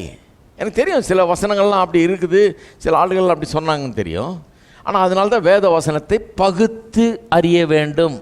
பகுத்தறியணும்னு என்ன, யார் சொன்னால், எதுக்கு சொன்னால், அவங்க சொன்னது கரெக்டாக, கண்டவன் சொன்னதையும் அப்படியே எடுத்துக்க முடியாதுல்ல, அதெல்லாம் எழுதி வைக்கப்பட்டிருக்கிறது. எதுக்கு? அதிலிருந்து ஒரு பாடத்தை நாம் கற்றுக்கொள்ள முடியாக. யூதாஸ் நாண்டு கொண்டு செத்தான் அப்படின்னு ஒரு இடத்துல இருக்குது, இன்னொரு இடத்துல சொல்லி நீயும் போய் அப்படியே செய்யணும் இருக்குது. இந்த ரெண்டு வசனத்தை எடுத்து ஒன்றா போட்டால் கதை கந்தல் இல்லையா? இல்லையா? ரொம்ப ஜாக்கிரதையாக இருக்கணும். அவன் நாண்டு கொண்டு செத்தான்னா அதுலேருந்து ஒரு பெரிய பாடத்தை கற்றுக்கணும் இல்லைங்களா? இது நீயும் போய் அப்படியே செய்யறது அதை பற்றி இல்லை, அது வேற எதையோ பற்றி சொல்லி இருக்குது. ரெண்டுத்தையும் கனெக்ட் பண்ணக்கூடாது. ஹலோ, செய்வதை சீக்கிரமாய் செய்யினார் ஒரு இடத்துல. எல்லாத்தையும் போட்டு ஒன்றா சேர்த்தா ரொம்ப சீக்கிரம் எல்லாம் இப்போ ஒன்றும் இல்லாமல் போயிடும். ரொம்ப ஜாக்கிரதையாக இருக்கணும். இருக்கீங்களா? சிலர் வேத வசனத்தை இப்படி தான் வியாக்கியானம் பண்ணுறது. அங்கே இருக்கிறது இங்கே இருக்கிறது பொறுக்கி எடுத்து டப்புக்குன்னு இப்படி போட்டு அப்படி பண்ணல பாருங்கள். நான் எப்படி எடுத்துகிட்டு போகிறேன் பாருங்கள். ஆதியாகமம் 1 ஆரம்பித்து அப்படியே கொண்டு போகிறேன், வெளிப்படுத்தல் வரைக்கும் போக போகிறேன், அப்படியே கொண்டு போக போகிறேன். நான் காண்பிக்கிறேன் உங்களுக்கு, மறுபடியும் காண்பிக்கிறேன். தரித்திரம் ஒருபோதும் கர்த்தருடைய சித்தம் இல்லை, செழிப்பு வாழ்வு தான் கர்த்தருடைய சித்தம். அதனால தான் கடைசியில் பரலோகம் என்ற இடத்துக்கு கொண்டு போகிறாரு. அது அப்படியே அந்த ஏதேன் தோட்டத்தின் இன்னொரு பிரதிபலிப்பாக இருக்கிறது. கர்த்தருடைய திட்டத்தில் மாற்றமே கிடையாது. அவர் ஒன்றும் கன்ஃபியூஸ்டு கிடையாது, இது நல்லதோ அது கெட்டதோ தெரியலையே அப்படி கிடையாது. அவர் ஒன்று தான் மனசில் வச்சுருக்கிறாரு. அப்போ உபாமம் புஸ்தகம் வேத போதகர்கள் பண்டிதர்கள் சொல்லுகிறது போல தேவனுடைய பிரமாணங்களை நமக்கு மோசேயே வியாக்கியானம் பண்ணி தந்த ஒரு புஸ்தகம் என்பது உண்மையானால், மோசேயுடைய வியாக்கியானங்களும் போதனைகளும் அடங்கி இருக்கிறது. அதில் தேவனுடைய பிரமாணங்களை அவர் வியாக்கியானம் பண்ணுகிறார், இந்த பெரிய தேவ மனுஷன் வியாக்கியானம் பண்ணுகிறார் என்பது உண்மையானால், அப்போ அதை கொஞ்சம் நல்லா கவனிக்கணும். அங்கே எதை பற்றி சொல்கிறாரு? தரித்திரத்தை ப்ரமோட் பண்ணலை, உனக்கு நிறையவும் வேணாம் கொஞ்சம் வேணாம், ஏதோ ஓரளவுக்கு இருந்தால் போதும் அப்படின்றத ப்ரமோட் பண்ணலை. எதை ப்ரமோட் பண்ணுகிறார்? எதை வற்புறுத்துகிறார்? எந்த குறைவும் இல்லாமல், எந்த பஞ்சமும் இல்லாமல், எந்த தாழ்ச்சியும் இல்லாமல், எல்லாம் நிறைவும் உள்ள ஒரு வாழ்க்கை. அப்படிப்பட்ட ஒரு வாழ்க்கையை தான் இங்கே போதிக்கிறார். மோசேயினுடைய மனதில் இன்றைக்கி மோசே இருந்தார்னா இன்றைக்கி நான் சொல்கிறது தான் சொல்லுவார்னு நினைக்கிறேன். அவர் போதனை இது, ஏன் போதனை இல்லை? சில சொல்கிறாங்க அவர் ஒரு மாதிரி போதனை கொண்டு வந்திருக்காரு. எங்கேருந்து கொண்டு வந்தேன் நான்? இவர் மோசே போதிக்கிறார். அதை மோசேயுடைய வியாக்கியானம் அவர் அப்படி தான் புரிஞ்சு வச்சிருக்கிறார். கற்பனைகளை, தேவனுடைய சட்டத்திட்டங்களை அப்படி தான் அவர் புரிந்து வைத்திருக்கிறார். அப்போ இந்த ஜனங்களுடைய வாழ்க்கையிலையும் ஒரு சிருஷ்டிப்பு தான் பாருங்கள் நடக்குது. ஆதியில் தேவன் வானத்தை பூமி சிருஷ்டித்தார், ஒழுங்கின்மை வெறுமை இருளை போக்கிறார். நோவாவின் காலத்தில் உலகம் அப்படியே அழிஞ்சு ஒழுங்கின்மை வெறுமை இருளாக இருந்தது. வெள்ளம் வந்து எல்லாத்தையும் அழிச்சிருச்சு. மறுபடியும் அந்த உலகத்தை அருமையானதாக உண்டாக்குறார், வர்த்திக பண்ணுகிறார். நீ விருத்தி அடைவான்னு சொல்கிறார். அவன்கிட்ட பழுகி பெருகி விருத்தி அடையணும்னு சொல்கிறாரு. ஆபிரகாம், ஈசாக், யாக்கோபு, யோசேப் எல்லாம் பண்ணார். இப்போ இஸ்ரவேல் ஜனங்கள் கெட்டி சீரழிந்து அடிமைத்தனத்தில் சிக்கி 400 வருடம் அரை வயிற்று காஞ்சி ஆண்ட அவர் குடிசேரும் வாழ்ந்த இவர்களை கொண்டு வந்து மறுபடியும் கெட்டுப்போன அழிந்து போன ஒழுங்கின்மை வெறுமை இருள் நிறைந்த வாழ்க்கையை எடுத்து அருமையானதாக மறுபடியும் சிருஷ்டிக்கிறார்.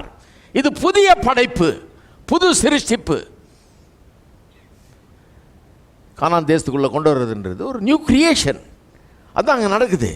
இந்த கிரியேஷன்லையும் இந்த சிருஷ்டிப்பிலும் பார்த்தீங்கன்னா எக்ஸ்ட்ரீம் தான், ஏராளம் தாராளம் தான், எக்கச்சக்கம் தான்.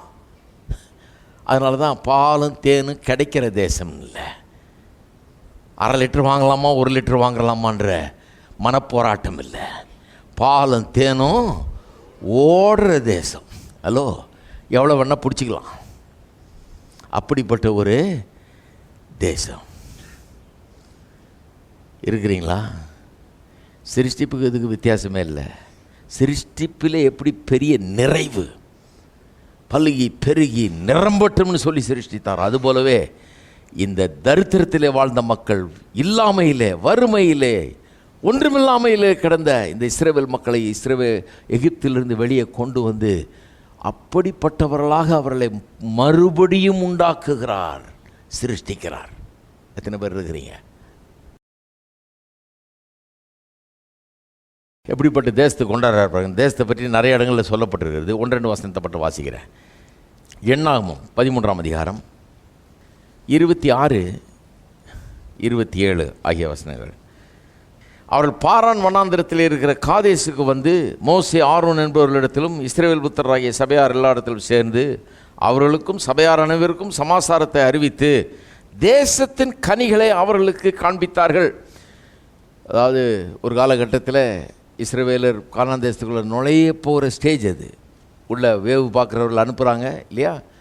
அவங்க போய் வேவு பார்த்துட்டு வந்து ஜனங்களுக்கு அந்த கனிகளெல்லாம் கொண்டு வந்து காமிக்கிறாங்க. ஆமாம், கர்த்தர் சொன்ன மாதிரியே பாலும் தேனும் ஓடுற தேசம் தான் இது அப்படின்னு கொண்டு வந்து காமிக்கிறாங்க. உள்ளே போய் பார்த்துட்டு வந்தவங்க அதை பற்றி சொல்லியிருக்கீங்க. அவர்களுக்கு கனிகளை காண்பித்தார்கள். ப்ரூஃபு. ஆமாம், உண்மையாகவே கர்த்தர் சொன்ன மாதிரியே இருக்குது, பழமே வேறு மாதிரி இருக்குது, இதனுடைய செழிப்பே வேறு மாதிரி இருக்குதுன்னு காமிக்கிறாங்க. அவர் மோசையை நோக்கி, நீர் எங்களை அனுப்பின தேசத்துக்கு நாங்கள் போய் வந்தோம், அது பாலும் தேனும் ஓடுகிற தேசம்தான், இது அதனுடைய கனி. இருக்கீங்களா? அப்போ பாலும் தேனும் ஓடுகிற தேசம், அதனுடைய கனிகள்லேயே பெரிய வித்தியாசம் என்கிறதெல்லாம் இங்கே சொல்லியிருக்கு. எசேக்கியலுக்கு திருப்புங்க, ரொம்ப அருமையான ஒரு வசனம். எசேக்கியலில் எப்படி தேவன் அவர்களை அந்த தேசத்துக்கு கொண்டு வந்தார்ன்றதை பற்றி சொல்லி வாசிக்கிறோம். எசேக்கியல் 20ஆம் அதிகாரம் 6ஆம் வசனம். நான் அவர்களை எகிப்திலிருந்து அழைப்பேன் என்றும். 20:6 ரொம்ப முக்கியமான வசனம், நல்ல கவனிங்க.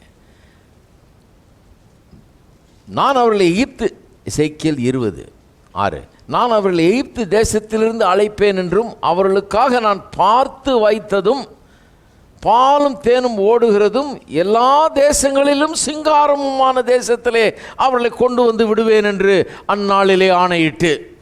என்ன அருமையான வர்ணனை பண்ண, கொஞ்சம் கவனிக்கிறீங்களா? இதெல்லாம் ரசித்து படிக்கணும்.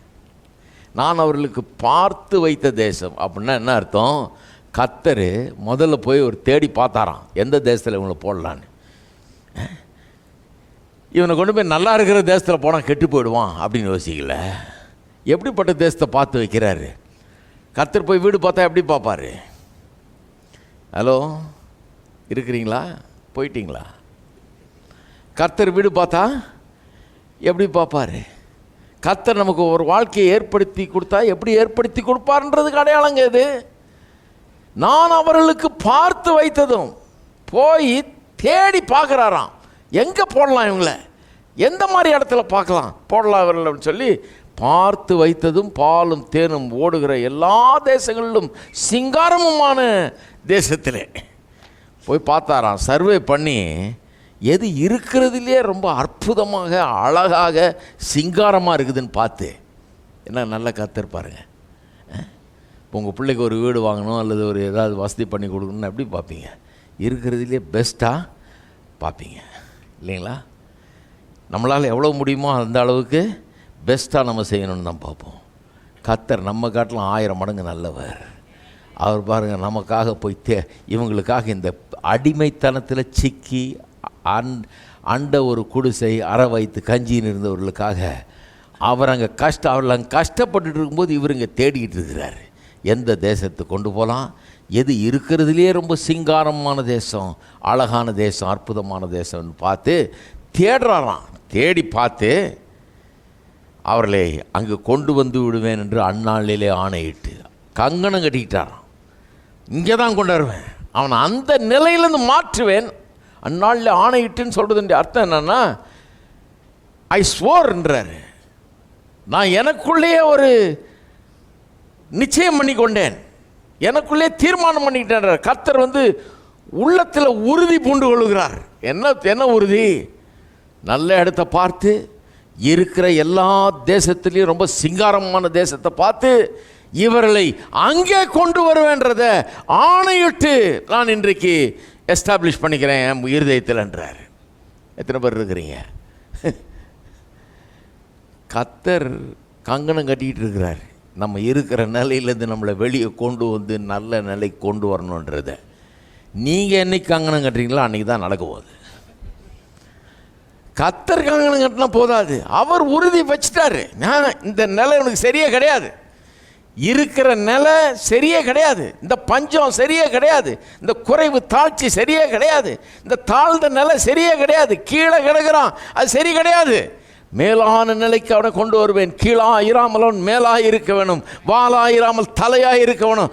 கொண்டு வர வரைக்கும் நான் விட போகிறதில்ல, நான் அதுக்காக தேட போகிறேன், கண்டுபிடிக்க போகிறேன். அந்த தேசத்துக்குள்ளே தான் கொண்டு வரேன். இப்போ தேடுறதும் இல்லை, கண்டுபிடிக்கிறது இல்லை. இதெல்லாம் எதை காண்பிக்கிறது? கிறிஸ்து இயேசுக்குள்ளாக தேவன் நமக்கு ஏற்படுத்தி வைத்திருக்கிற அந்த வாழ்க்கை, அதனுடைய சிறப்பு, அதனுடைய மேன்மை, அதை நமக்கு சொல்லுகிறது. அந்த தேசம் ரெடி, அந்த இடம் ரெடி, அது கிறிஸ்து இயேசுக்குள்ளே இருக்கிறது. அதுக்குள்ளே கொண்டு வரணும்னு அது கிறிஸ்து இயேசுக்குள்ளாக, அதன் மூலமாக, அவருடைய மீட்பின் மூலமாக உண்டாயிருக்கிற அத்தனை ஆசீர்வாதங்களுக்குள்ளாகவும் நம்மை நடத்தி செல்ல வேண்டும். வாக்கு பண்ணப்பட்ட அந்த கானான் தேசத்துக்குள்ளே இஸ்ரவேல் மக்களை கொண்டு போய் சேர்த்தது போல் நம்மளை இருக்கிற நிலையிலிருந்து, அடிமைத்தனத்திலிருந்து விடுதலையாக்கி, ஏழ்மைத்தனத்திலிருந்து விடுதலையாக்கி ஆசீர்வதித்து அந்த நிலைக்கு கொண்டு போய் சேர்க்க வேண்டும் என்கிறது தேவனுடைய சித்தம். அவருடைய உறுதியான நிலையாக அது இருக்கிறது. Is determined. அதை பற்றி அவர் உறுதி உள்ளவராக இருக்கிறார். யார் தெரியுமா உறுதி இல்லாமல் இருக்கிறது? வேணுமா வேணாமான் இருக்கிறது யார் தெரியுமா? நம்மிலே அநேகர் தான். அதான் பாருங்கள், விசுவாசம் கேள்வியினால் வரும், கேள்வி தேவனுடைய வசனத்தினாலே வரும். நான் இதை கேட்க கேட்க கேட்க எனக்குள்ள உறுதி வந்துருச்சு, இப்படி தான் இருக்கணும், வேறு எப்படி இருக்கக்கூடாது. அது கடவுளுடைய சித்தமே கிடையாது. 1000 பேர் சொன்னாங்க, ஆனால் 1000 பேர் சொன்னதை நான் நம்புறதில்லை. கர்த்தர் சொல்கிறத மட்டும் நம்புகிறேன். இப்படி இருக்கணுங்கிறது தான் கர்த்தருடைய சித்தம்.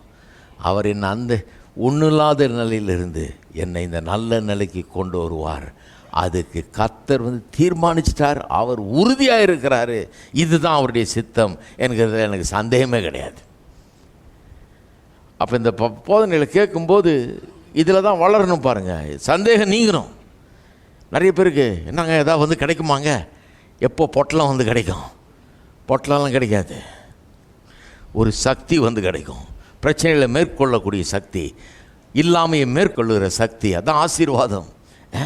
தோல்வியை மேற்கொள்ளுகிற சக்தி, பஞ்சத்தை மேற்கொள்ளுகிற சக்தி, வெற்றி அடைகிற சக்தி, அது கிடைக்குங்க. கோதுமை கிடைக்குமா? அரிசி கிடைக்குமா? பால் போடுற இல்லை, கிடைக்காது. நீங்கள் போய் வாங்கிங்க, என்ன கோதுமை வேணுமோ, என்ன அரிசி வேணுமோ, என்ன எவ்வளோ பால் போட வேணுமோ அதை வாங்கிங்க. யார் அப்படிப்பட்ட மார்க்கத்தை நம்ம போதிக்கல. என்ன கிடைக்கும்? சக்தி அற்றவனுக்கு, மேலே வர முடியாமல் தவிக்கிறவனுக்கு, கீழே கிடக்கிறவனுக்கு, தரம் மட்டத்தில் கிடக்கிறவனுக்கு மேலே எழும்பக்கூடிய சக்தி, வெற்றி பெறக்கூடிய சக்தி, உயரக்கூடிய சக்தி, அப்படிப்பட்ட ஒரு சக்தி கிடைக்கும். அது எப்போ கிடைக்குது? எல்லாம் ரெடியாக வச்சுட்டா கர்த்தர். நாம் அதை எடுத்துக்கொள்ள வேண்டும், நாம் அதை சொந்தமாக்கி கொள்ள வேணும். இதுதான் கர்த்தர் எனக்காக வைத்திருக்கிறதுங்கிற உறுதி நமக்குள்ளே வர வேண்டும். உறுதி வந்துருச்சுன்னா பாருங்கள், இன்றைக்கு நாம் இருக்கிறது போல் என்றைக்கு இருக்க மாட்டோம். நம்முடைய நாளைய தினம் வேறு விதமாக இருக்கும், நம்முடைய எதிர்காலம் மாறும். இருக்கீங்களா? சரி, அப்போ அந்த சிருஷ்டிப்பை போலவே தான் இந்த சிருஷ்டிப்பு. ஏதேன் தோட்டத்தை போல தான் இங்கே, நோவாவை போல தான் இங்கே. ஒன்றும் இல்லாமல் அழிஞ்சு போயிருந்ததை எடுத்து திருப்பியும் உருவாக்குகிறார். இஸ்ரவேல் மக்களுடைய வாழ்க்கை கெட்டு சீரழிஞ்சு போச்சு, அடிமைத்தனத்தில் கிடந்தாங்க. அற்புதமான வாழ்க்கையை அது மறுபடியும் படைக்கிறார். சிருஷ்டிப்பு தான் எப்போவுமே பார்த்துக்கிட்டே வரணும். மறுபடியும் சிருஷ்டிப்பு தான் அது. மறுபடியும் உண்டாக்குறார். ஒழுங்கின்மை வெறுமை இருளை போக்குகிறார். சரி, இதில் இன்னொரு காரியத்தை கவனிக்க வேண்டும். ஏன்னா நிறைய பேர் என்ன சொல்கிறாங்க, இல்லையா அதெல்லாம் வந்தால் கெட்டு போயிடுவோம், பைபிளே சொல்லி இருக்குது. அது எந்த விதத்தில் சொல்லி இருக்குதுன்னு நான் காண்பிக்கிறேன் உங்களுக்கு. பாருங்கள், ஆதியில் தேவன் வானத்தை பூமி சிருஷ்டித்த போதே ஒழுங்கின்மை வெறுமைகளெல்லாம் போக்கி எல்லாம் அற்புதமான படைப்பாக ஏராளம் தாராளமாக அற்புதமாக உண்டாக்கி ஏதேன் தோட்டத்தை உண்டாக்கி எல்லாத்தையும் அங்கே வைத்த போதே அங்கேயே ஒரு எச்சரிப்பையும் தந்தார். இருக்கீங்களா? திருப்புங்க 2ஆம் அதிகாரத்துக்கு, ஆதியாகமம் 2ஆம் அதிகாரத்துக்கு திருப்புங்க. 16ஆம் வசனம், 15லேருந்து வாசிக்கிறேன். தேவனாகிய கர்த்தர் மனுஷனை ஏதேன் தோட்டத்தில் அழைத்து கொண்டு வந்து அதை பண்படுத்தவும் காக்கவும் வைத்தார். ஏதேன் தோட்டத்தை பற்றி சொல்லியிருக்கீங்க. மனுஷன் அங்கே வைக்கிறார். தேவனாகிய கர்த்தர் மனுஷனை நோக்கி, நீ தோட்டத்தில் உள்ள சகல விருட்சத்தின் கனியும் புசிக்கலாம். இதை பற்றி அன்னைக்கு சொன்னேன். சகல விருட்சத்தின் கனியை புசிக்கலான்றது இங்கிலீஷில் எப்படி மொழிபெயர்த்திருக்காங்க, யூ மே ஃப்ரீலி ஈட்னு. ஃப்ரீலினா ஓசியில் சாப்பிட்லான்னு சொல்ல, யூ மே ஃப்ரீலி ஈட்னா தாராளமாக சாப்பிடு, ஃப்ரீயாக சாப்பிடு. அப்படின்னா ஒன்றும் அதை பற்றி ஒன்றும் பயப்பட வேண்டாம், தயங்க வேண்டாம்னு அர்த்தம். அந்த அர்த்தத்தில் சொல்லியிருக்கு. தாராளமாக எல்லா மரத்தின் கனியும் விருட்சத்தின் கனியும் புசிக்கவே கண்டிப்பாக சாப்பிட்டுடுறாரு. இருக்கிறீங்களா? ஹலோ, நமக்கு எதுக்கும் பிரதர் அவ்வளோ வேணாம் பிரதர், இதை கொஞ்சம் போதும். இல்லை, சாப்பிடவே சாப்பிடு, புசிக்கலாம், கண்டிப்பாக புசிக்கலாம், சந்தேகமே வேணாம், தாராளமாக புசின்றார். இருக்கிறீங்களா? எல்லாம் பக்கத்தில் இருக்க ஆளப்பத்தில் தாராளமாக சாப்பிடலாம் சொல்லி. நிறைய பேர் சந்தேகம், வேணாம் பிரதர், கெட்டு போயிடுவோம் பிரதர். ஒன்றும் கெட்டு போயிட மாட்டீங்க. கர்த்தர் சொல்கிறாரு, புசிக்கலாம், நல்லா சாப்பிடுன்றார். சாப்பிடாமல் விட்டுறாத, நல்லா சாப்பிடு அப்படிங்கிறார். சொல்லிட்டு சொல்கிறாரு, ஆனாலும் இங்கே தான் பாருங்கள், அங்கே வார்னிங் அங்கே வந்துருச்சு. ஆனாலும் நன்மை தீமை அறியத்தக்க விருட்சத்தின் கனியை புசிக்க வேண்டாம், அதை நீ புசிக்கும் நாளில் சாவா என்று கட்டளையிட்டார். நல்ல கவனிங்க, வேத வசனம் பொருளாதார செழிப்பை குறித்து சில எச்சரிக்கைகளை நமக்கு கொடுக்கிறதா? ஆமாம், கொடுக்கிறது. பொருளாதார செழிப்பின் மூலமாக சில கேடுகள் உண்டாக முடியுமா? நாம் உண்டாக்கி கொள்ள முடியுமா? அதை கொண்டு கண்டிப்பாக உண்டாக்கி கொள்ள முடியும். அப்படிப்பட்ட வாய்ப்புகள் உண்டு. அதனால தான் எச்சரிப்பை கொடுக்குறாரு. இந்த எச்சரிப்பையும் கவனிக்கணும். ஆனால் ஒன்று கவனிக்கணும் பாருங்கள், ஒரு தீமை காமிக்க போகிறேன் இப்போ. அது என்னன்னா, அதனால பொருளாதார செழிப்பு வேணாம். ஏன்னா நிறைய பேருக்கு அது கேடு அமைஞ்சிறதுனால அது வேண்டாம். அந்த விதத்தில் எங்கேயுமே எச்சரிப்பு கொடுக்கப்படவில்லை. எச்சரிப்பு எங்கே வருது? சரி, இவங்க சொல்கிற மாதிரி, இப்போ நீங்கள் நிறைய கிறிஸ்தவங்க சொல்கிற மாதிரி எச்சரிப்புனா எப்படி இருக்கணும்? ஏதேன் தோட்டம் மாதிரி உண்டாக்காமல் வெறும் 2 மரத்தை வச்சு, திங்கள் இது, செவ்வாய் இது, புதன் இது, வியாழன் இப்படி சாப்பிடு, ஒரு நாளைக்கு 4 கனி தான் வரும், 1.25 காய் சாப்பிடு டெய்லி, போதும், உனக்கு அரை வயிறு நிறைஞ்சா போதும், முழுசாக சாப்பிட்டீங்கன்னா ரொம்ப கொழுப்பு எடுத்துருமாக்கும் அப்படின்னு சொல்லியிருக்கலாம். அப்படி வைக்கலையே கர்த்தர். ஏதேன் தோட்டத்தை உண்டாக்கி பொன் விளையிற பூமியை வச்சு 4 நதியை ஓட விட்டு எல்லா வளமான காரியங்களையும் அங்கே உள்ளே வச்சு அப்படி தான் வைக்கிறார். அப்படி வச்சுட்டு தான் சொல்கிறாரு, எல்லா மரத்திനും அப்படி வச்சவர் மட்டும் இல்லை, எல்லாத்தையும் புசிக்கலான்றார். கண்டிப்பாக சாப்பிடுன்றார். தயக்கமே இல்லாமல் சாப்பிடு, சந்தேகமே இல்லாமல் சாப்பிடு, ஃப்ரீயாக சாப்பிடு, நல்லா ஃப்ரீயாக தாராளமாக அங்கேயும் போய் எல்லாம் தேடி பார்த்து என்ன வேணும்னு பார்த்து சாப்பிடு. சின்ன பசங்க பார்த்தீங்களா, ஒன்றும் விளங்காத பசங்க நிறைய பேர் சின்ன பிள்ளைகள் மாதிரி இருந்துடுறாங்க கிறிஸ்தவர்கள். சில சின்ன பிள்ளைகளை பார்த்தீங்கன்னா என்ன வேணும்? தயிர் சோறு தான் வேணும். எவ்வளோ செஞ்சுருக்குறோம், கறி, மீன், முட்டை எல்லாம் இருக்குது, பால் இருக்குது, சீஸ் இருக்குது, தேன் இருக்குது, எல்லாம் இருக்குது, தயிர் சோறு தான் வேணும். அட இதை கொஞ்சம் வாயில் போட்டு பாருப்பா, சாப்பிட்டீங்கன்னா உனக்கு நல்லா இருக்கும், பிடிக்கும், இன்னும் கொஞ்சம் சாப்பிடுவேன்னா கேட்க மாட்டாங்க. இல்லை எனக்கு தயிர் சோறு தான் வேணும். மற்றதனுடைய ருசியே தெரியாது. நிறைய எனக்கு அதெல்லாம் பார்க்கும்போது நிறைய கிறிஸ்தவர்களில் தான் ஞாபகம் வருது. எந்த நன்மையின ருசி பார்க்கவே இல்லை, வெறும் தயிர் சோறு கிறிஸ்டியன்ஸு, வெறும் சாம்பார் சோறு கிறிஸ்தவர்கள். நான் சொல்லியிருக்கேன், அந்த காலத்தில் பஃபேயில் கொண்டு போய் விட்டாங்க. என்ன பஃபேயில் கொண்டு போய் விட்டோன்னா என் கண்ணில் சாம்பார் தான் படுது. ஏன்னா டெய்லி வீட்டில் சாம்பார் தான். அங்கே போனால் கொஞ்சம் சிக்கன் தெரியுது. வெறும் இந்த சாம்பாரை சோத்தை போட்டேன், சாம்பாரை போட்டேன், சிக்கனை போட்டேன், சாப்பிட்டு முடிச்சிட்டேன், அவ்வளோதான். மீதிக்கெல்லாம் இடமே கிடையாது. இதே நரம்பிட்டு சரி, சாம்பாரை போட்டோன்னா ரசத்தை போட்டு தயிரை போட்டு அவ்வளோதான் தெரியும். பஃபேக்கு யார் டெய்லி பஃபேலேயே சாப்பிட்றோம்? அப்போ தான் ஒருத்தர் சொல்லி கொடுத்தாரு, அப்பா தம்பி எப்படி சாப்பிடக்கூடாது, நீ எப்படி சாப்பிட்ணுன்னா பஃபேனா இதில் 30-35 ஐட்டம் வச்சுருக்குறாங்க. அங்கே ஆரம்பிக்கணும். நீ முதல்ல என்ன பண்ணணும், போய் என்னெல்லாம் இருக்குதுன்னு ஒரு ரவுண்டு அடிச்சடி பார்க்கணும். எடுத்த உடனே தட்டை எடுத்துகிட்டு கிளம்பிடக்கூடாது. ஒரு ரவுண்ட் அடித்து எல்லாம் என்ன இருக்குதுன்னு கொஞ்சம் நல்லா உத்து பார்த்து எது நமக்கு நல்லா இருக்கும் பார்க்குறதுக்குண்ணா. பாருங்கள், கர்த்தர் உண்டாக்கும் போது ஏதேன் தோட்டத்தில் பார்க்கறதுக்கு அழகாகவும் புசிக்கிறதுக்கு நல்லதாகவும் உண்டாக்குனாராம். இந்த வசனம் வாசிருக்கீங்களா? பார்க்கவும் நல்லா இருக்கணும். பார்க்குறது ஒன்றும் முக்கியம் கிடையாது, முக்கியன்றாரு. அழகான டேபிள் முக்கியம், நல்ல டேபிள் கிளாத்து முக்கியம், அதில் அழகான ரிப்பன் கட்டுறது ரொம்ப முக்கியம். ஹலோ, என்ன பண்ணுறது, கர்த்தர் முக்கியன்றாரு. பார்வைக்கு அழகும் புசிப்புக்கு நலமுமான எல்லாத்தையும். நம்ம ஹோட்டலில் போய் சாப்பிடுவோம் இல்லையா? நான் சின்ன சின்ன ஹோட்டலெல்லாம் சாப்பிடுவேன். சாப்பாடு நல்லா இருக்குது, என்ன பண்ணுறது? அதனால அங்கே போய் வேர்த்து ஊற்றி நம்ம வேர்வையே ஊற்றும் சாப்பாட்டில் அதையோடு சாப்பிட வேண்டியது தான். ஆனால் அந்த மாதிரி இருக்கும். சுக்கா வறுவல் கொண்டா, ஏன்னா அந்த மாதிரி கொடுப்பான், வேறு எங்கேயும் பண்ண தெரியல அவனுக்கு. அதனால் அந்த ஹோட்டலுக்கு போக வேண்டியதாக இருக்குது. ஆனால் நல்ல ஒரு ஹோட்டலை காமிச்சு பாருங்கள், இந்த மாதிரி ருசி இருந்தால் அங்கே தான் போவேன். ஏன்னா அது நல்ல ஒரு பார்வைக்கு அழகும் புசிப்புக்கு நலமும் இல்லையா? அதனால தான் வீட்டை அழகாக டேபிளை க்ளீன் பண்ணி நல்ல தட்டை நல்லா சுத்தமாக்கி நல்லா அழகாக டெக்கரேட் பண்ணி, ஒரு வெங்காயத்தை வெட்டி வச்சா கூட அதை நிறையா ஒரு பூ மாதிரி அப்படி வெட்டி வச்சு அதுக்கு மேலே கேரட் அழகாக பண்ணி வச்சு, ஒரு கேக்கை பண்ணால் கூட அதுக்கு மேலே எத்தனை ஜோடனை எல்லாம் பண்ணி, ஏன் பார்வைக்கு அழகு.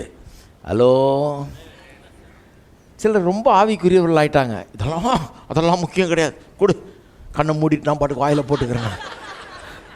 ஏன்னா அவ்வளோ பெரிய மிதமிஞ்சிய பரிசுத்தவான்கள் ஆகிட்டோம் நம்ம. கடவுளை காட்டலாம், கடவுள் சிலர் கொஞ்சம் பாருப்பான்றார். அந்த மனுஷன் எனக்கு சொல்லி கொடுத்தாரு அந்த காலத்தில். இதெல்லாம் கொஞ்சம் ட்ரைனிங் எடுக்கணும் பாருங்கள். முதல்ல பாரு, அப்புறம் ஒரு பீஸ் எடுத்து போடு, எல்லாத்துலேயும் சும்மா வாயில் வச்சு பாரு நல்லா இருக்கான்னு. அப்புறம் எது நல்லா இருக்குன்னு தெரிஞ்சுக்கிட்ட பிறகு அதை போய் நிறைய எடுத்துகிட்டு வா, இன்னொரு தட்டு எடுத்து. ஏன்னா இது ஒரு பணம் பே பண்ணிட்டா எவ்வளோ வேணால் சாப்பிட்லாம். இதுவும் தெரிய மாட்டேங்குது நிறைய கிறிஸ்தவர்களுக்கு. புசிக்கலாம். சிலர் என்ன பண்ணுறாங்க, வீட்டுக்கு விருந்தாளியாக வந்த மாதிரி உட்காந்துட்டு, ஆனால் பிரதர் போதும் பிரதர், அட பணம் பே பண்ணியாச்சுங்க, காசு பே பண்ணியாச்சு, இது வீடு இல்லை கேட்குறதுக்கு வைக்கப்பட்டு உட்காந்துருக்கு. போய் எடுக்க வேண்டியதானே காசு. அவன் எக்கச்சக்கமான காசை வாங்கிட்டான் முதல்ல. போய் எடுத்து சாப்பிட வேண்டியதான், எல்லாத்தையும் வச்சுருக்காங்க. நிறைய கிறிஸ்தவர்களுக்கு இந்த பஃபே சிஸ்டம் விளங்கவே இல்லை. ஆல் யூ கேன் ஈட் சிஸ்டமும் விளங்கலை. போதுங்க, தயிர் சோறு போதும், எனக்கு இவ்வளோ உண்டு போதுங்க, எனக்கு அது போதுங்க, எனக்கு இது நான் ரொம்ப சாட மாட்டேங்க. நீங்கள் எவ்வளோ வேணுமோ சாப்பிட்லாம், திருப்தி ஆகிற வரைக்கும் சாப்பிட்லாம். இருக்கீங்களா? கர்த்தர் சொல்கிறாரு, அந்த மாதிரி ஒரு இடத்துல வச்சுட்டு, நிறைவான ஒரு இடத்துல வச்சுட்டு புசிக்கலாம்னு சொல்லிட்டு அப்புறம் சொல்கிறாரு, நன்மை தீமை அறியத்தக்க விருட்சத்தின் கனியை புசிக்க வேண்டாம், அதை புசிக்கும் நாளிலே சாகவே சாவா என்று கட்டளையிட்டார். என்ன பெரிய வார்னிங் பாருங்கள். இந்த ஒரு மரத்தின் கனியை புசிக்க வேணான்றாரு. அந்த மரத்தின் கனி எதை காண்பிக்கிறது? கர்த்தருடைய கட்டளைகளுக்கு இவன் கீழ்ப்படிய போகிறானா இல்லையான்னு. ஏன் புசிக்க வேணான்னார்? அதில் ஒன்றும் கிடையாது, அது சாப்பிட்டோன்னா அதில் விஷம் இருக்குது, அப்படிலாம் கிடையாது. ஏன் புசிக்க வேணான்றாரு? நீ எனக்கு கீழ்ப்படுகிறியான்றதுக்கு இது ஒரு டெஸ்ட்டு. நான் புசிக்க வேணான்றேன், நீ என்ன பண்ண போகிற? புசிக்காமல் இருப்பியா? அதைத்தான் பார்க்க போகிறேன்றாரு. அதாவது என்ன அர்த்தம்? இதை புசிச்சா இதில் ஏதோ விஷம் இருக்குது செத்துருவேன்னு கிடையாது. இதை புசிச்சனா என்னுடைய கட்டளையை மீறிட்ட, அப்போ சாகவே சாகுன்னு அன்றைக்கே விழுந்து சாகலாமே. 900 வருஷம் உயிரோடு இருந்தான். அதுக்கப்புறம் 900 வருஷத்துக்கு மேலே. அப்போ எந்த விதத்தில் அவன் செத்தான்? தேவனுடைய ஆசீர்வாதங்களுக்கு செத்தான், தேவனுடைய நன்மையான ஈவுகளுக்கு செத்தான், அதை அனுபவிக்க முடியாதவனானான். ஏன்? தேவனுக்கு கீழ்ப்படியாமல் போனதுனால. சரி, அந்த வார்னிங் அங்கேயே வந்துருச்சு இல்லையா? அங்கேயே வந்துருச்சு. அது எந்த சூழ்நிலையில் கொடுத்தாரு? எல்லாத்தையும் வச்சு அனுபவின்னு சொல்லிட்டு ஒரு எச்சரிப்பை தர்றாரு. இன்றைக்கி நிறைய கிறிஸ்தவங்க எப்படி தர்றாங்க? எதையுமே அனுபவிக்காதன்ற எச்சரிக்கை, தப்பான எச்சரிக்கை. அதைத்தான் நான் சொல்ல வர்றேன். எதையுமே அனுபவிக்கக்கூடாது, அனுபவித்தாலே நீ ஆவிக்குரியவன் இல்லை அப்படின்னு சொல்கிறது தவறான எச்சரிக்கை. கர்த்தர் அப்படி கொடுக்கவே இல்லை. எல்லாத்தையும் அனுபவிக்க சொல்லிட்டு புசிப்பான்னு சொல்லிட்டு இந்த ஒன்றை மட்டும் செய்யாத. அது என்ன? கர்த்தருக்கு கீழ்ப்படியாமல் போயிடாத, கர்த்தருடைய வார்த்தையை அசட்டை பண்ணாமல் போயிடாத. கர்த்தரோடு உனக்கு இருக்கிற அந்த உறவை கனம் பண்ணு, அதை முக்கியமாய் கருது அப்படிங்கிறத அங்கே வலியுறுத்துறாரு ஒழிய எல்லா நல்ல இன்பங்களையும் நல்ல சுகங்களையும் நல்ல ஆசீர்வாதங்களையும் அனுபவிக்காதே என்று போதிக்கவே இல்லை. இருக்கிறீங்களா? எத்தனை பேர் இருக்கிறீங்க? இதெல்லாம் நிறைய பேருக்கு வழங்குறது இல்லை, அதனால தான் சொல்கிறேன் நான். இன்னும் கொஞ்சம் பாருங்கள். இப்போது உபாகமத்துக்கு போவோம், 8ஆம் அதிகாரத்துக்கு. அங்கே 7லேருந்து 10 வரைக்கும் வாசித்தேன் இல்லையா? 10ஆம் வசனம் எப்படி முடியுது? புசித்து திருப்தி அடைந்து இருக்கையில் அந்த நல்ல தேசத்துக்காக கர்த்தரை ஸ்தோத்திரி அப்படின்னு தான் முடிக்கிறார் இல்லையா? அப்புறம் அதோடு முடிக்கல, 11 தொடர்றாரு, பிரசங்கம் தொடருது. இதெல்லாம் மோசேடு பிரசங்கம். உன் தேவனாகிய கர்த்தரை மறவாதபடிக்கும், கவனிங்க இப்போ எச்சரிப்பு. ஆதியாகமம் 2 வந்தா மாதிரியே இங்கே ஒரு எச்சரிப்பு வருது பாருங்க. உன் தேவனாகிய கர்த்தரை மறவாதபடிக்கும், நான் என்று உனக்கு விதிக்கிற அவருடைய கற்பனைகளையும் நியாயங்களையும் கட்டளைகளையும் கை கொள்ளாமல் போகாதபடிக்கும் எச்சரிக்கையாயிரு. என்ன வார்னிங் பாருங்க. எல்லாத்தையும் அனுபவிக்காத கெட்டு போயிடுவேன்னு சொல்லவே இல்லை. நல்லா பிடிங்க இதை. அனுபவிக்காத, சுகமாக இருக்காத, நல்லா இருக்காத, வாழ்ந்திருக்காதுன்னு சொல்லவே இல்லை. இதெல்லாம் அனுபவிக்கணும், புசிக்கவே புசிக்கலாம், நல்லா இருக்கலாம், கர்த்தருக்கு ஸ்தோத்திரம் பண்ணு. அது சரியான ரெஸ்பான்ஸ். அது சரியான விதத்தில் நடந்து கொள்வது என்ன? எல்லாத்துக்காகவும் கர்த்தருக்கு நன்றி செலுத்தணும். ஆனால் ஒன்றும் பண்ணக்கூடாது. என்ன? கர்த்தரை மறக்கக்கூடாது. அவருடைய கற்பனைகளையும் நியாயங்களையும் கட்டளைகளையும் கை கொள்ளாமல் போகக்கூடாது. அதான் அந்த விலக்கப்பட்ட கனின்னு ஏதேன் தோட்டத்தில் வச்சார் பாருங்கள். இந்த ஒரு மரத்தின் கனியை மட்டும் புசிக்காதுன்னு. அது என்னது? அது கர்த்தருடைய கட்டளைகளையும் நியாயங்களையும் கற்பனைகளையும் கை கொள்ளாமல் போகிற ஒரு காரியம். அவர் புசிக்காதன்றாரு, அதனால் புசிக்க வேண்டாம். புசிச்சின்னா அவருடைய கற்பனைகளை கை கொள்ளாமல் போயிடுற நீ. அதுதான் அங்கே விஷயமே இல்லையா? அதே வார்னிங். செழிப்பு மட்டும் இல்லை, ஏதேன் தோட்டத்தை போலவே செழிப்பு இங்கே பார்க்குறோம். கானான் தேசத்தில் நிறைவை பார்க்குறோம். ஏதேன் தோட்டத்தை போலவே ஒரு வார்னிங்கையும் பார்க்குறோம், இங்கே எச்சரிப்பையும் பார்க்குறோம். எச்சரிக்கையாயிரு, கை கொள்ளாமல் போகாதபடிக்கு எச்சரிக்கையாயிரு. 12, நீ புசித்து திருப்தியாகி நல்ல வீடுகளை கட்டி அவைகளில் குடியிருக்கும் போது, அவைகளில் குடியிருக்காதன்னு சொல்லலை, புசித்து திருப்தி ஆகாதன்னு சொல்லலை, நல்ல வீடுகளை கட்டாதன்னு சொல்லலை. ஹலோ, இருக்கிறீங்களா?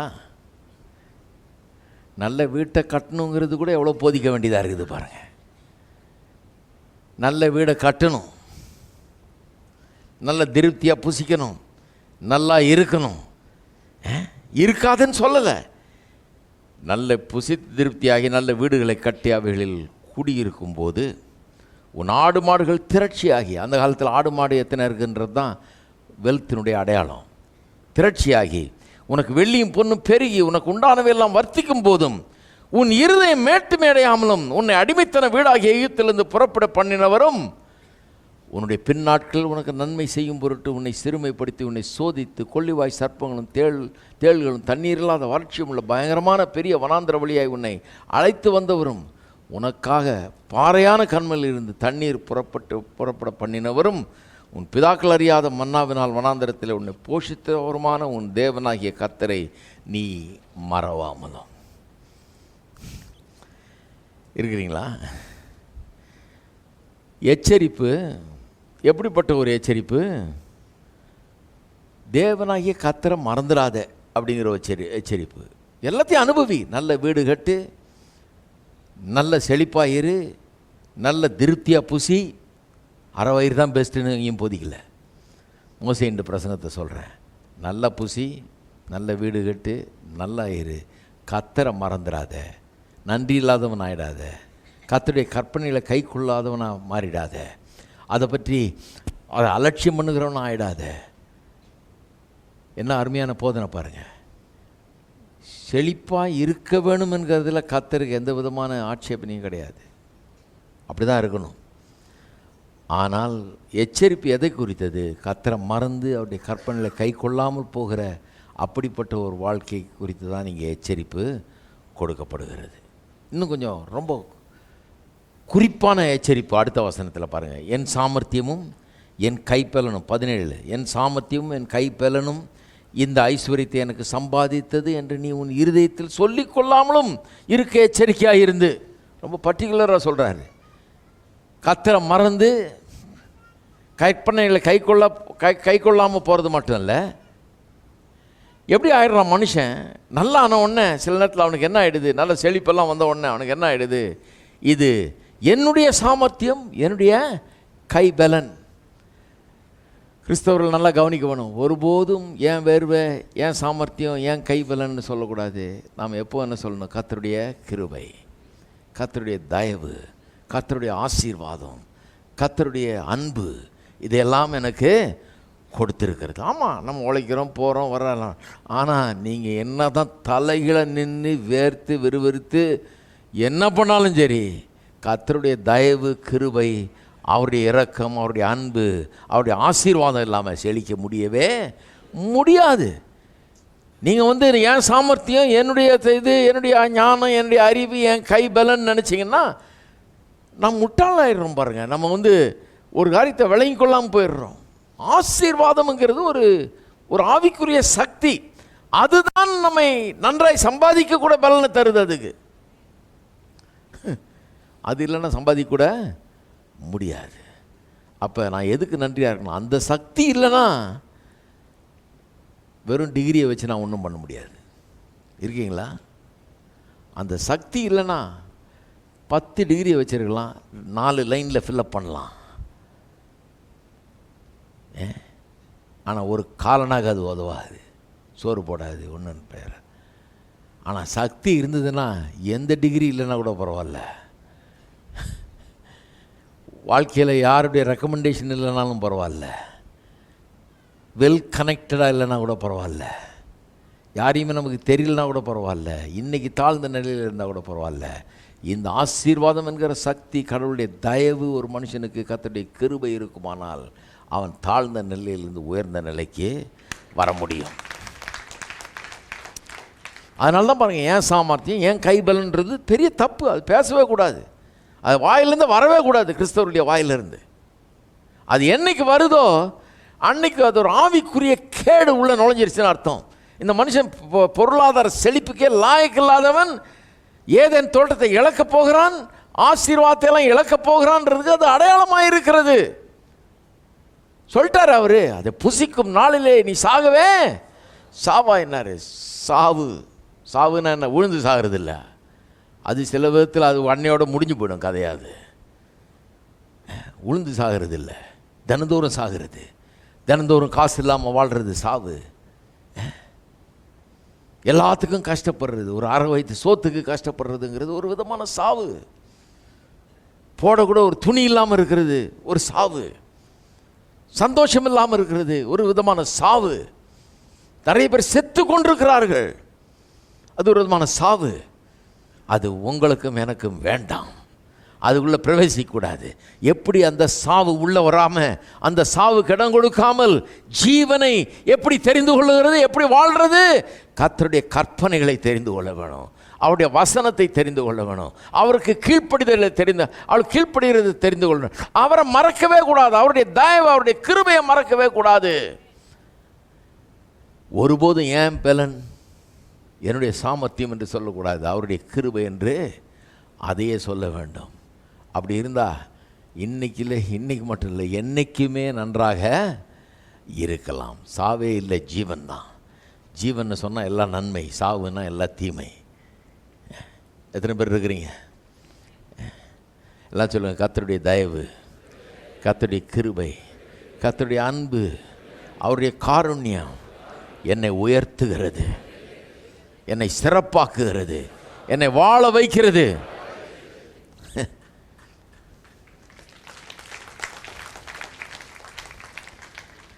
பாருங்கள், 17ஆம் வசனத்தில் அதை குறிப்பாக சொல்கிறாரு. என் சாமர்த்தியம், என் கைபலன்னு சொல்லக்கூடாது, ஐஸ்வர்யத்தை அதுதான் எனக்கு சம்பாதி. அப்போ ஐஸ்வர்யத்தை எது சம்பாதிச்சு தந்தது? அடுத்த வசனம் பாருங்கள், உன் தேவனாகிய கர்த்தரை நினைப்பாயாக. ஐஸ்வர்யம் வந்த உடனே யாரை நினைக்கணுமா? இருங்க, ஐஸ்வர்யம் வந்த உடனே யாரை நினைக்கணும்? தேவனாகிய. ஒருத்தர் சொன்னார், ஐஸ்வர்யம் வந்ததுன்னா ஜாக்கிரதை, பிசாசு வந்துட்டான். கிடையாது, தேவனாகிய கர்த்தரை நினைப்பாயாக. அவரே உன் பிதாக்களுக்கு ஆணையிட்டு கொடுத்த தம்முடைய உடன்படிக்கையை உறுதிப்படுத்தும்படி இந்நாளில் உனக்கு உண்டாயிருக்கிறது போல, ஏற்கனவே ப்ராமிஸ் பண்ணதுபடி இன்றைக்கு உனக்கு உண்டாயிருக்கிறது போல. இப்போ அதாவது இஸ்ரவேல் ஜனங்கள் ஏற்கனவே செழிப்பாயிட்டாங்க, வெளியே வரும்போதே வெளியும் ஒன்று கலெக்ட் பண்ணிட்டு தானே வந்தாங்க மூட்டை மூட்டை. அதனால தான் சொல்கிறார், இன்றைக்கு உனக்கு உண்டாயிருக்கிறது போல ஐஸ்வர்யத்தை சம்பாதிக்கிறதுக்கான பலனை உனக்கு கொடுக்கிறவர். அதனால தான் ஏன் சாமர்த்தியம், ஏன் கைபலன்னு சொல்லக்கூடாது. ஐஸ்வர்யத்தை சம்பாதிக்கிறதுக்கான பலனை கொடுக்கிறவர் அவர். எல்லா வீட்லையும் போய் கேட்டாங்க, வெள்ளியும் பொன்னியும் கொடுன்னு சொல்லி கேட்டு வாங்கினாங்க. கொடுப்பாங்களா? தான் கொடுப்பாங்க. ஆனால் கொடுத்தாங்க. அதுதான் ஐஸ்வர்யத்தை சம்பாதிக்கிற பலன். ஐஸ்வர்யத்தை சம்பாதிக்கிற பலன்னா என்ன? நம்முடைய நிலையை மாற்றக்கூடிய அளவுக்கு, வெற்றி பெறக்கூடிய அளவுக்கு ஒரு பெரிய சக்தி நமக்கு கிடைக்கிறது. தேவ தயவு, மனுஷர் தயவு, வாசல்கள் திறக்கப்படுகிறது, தேவ ஒத்தாசை நமக்கு உண்டாயிருக்கிறது, காரியங்கள் வாய்க்கிறது. அதுதான் பாருங்க, அதைத்தான் இங்கே சொல்லி இருக்கிறது.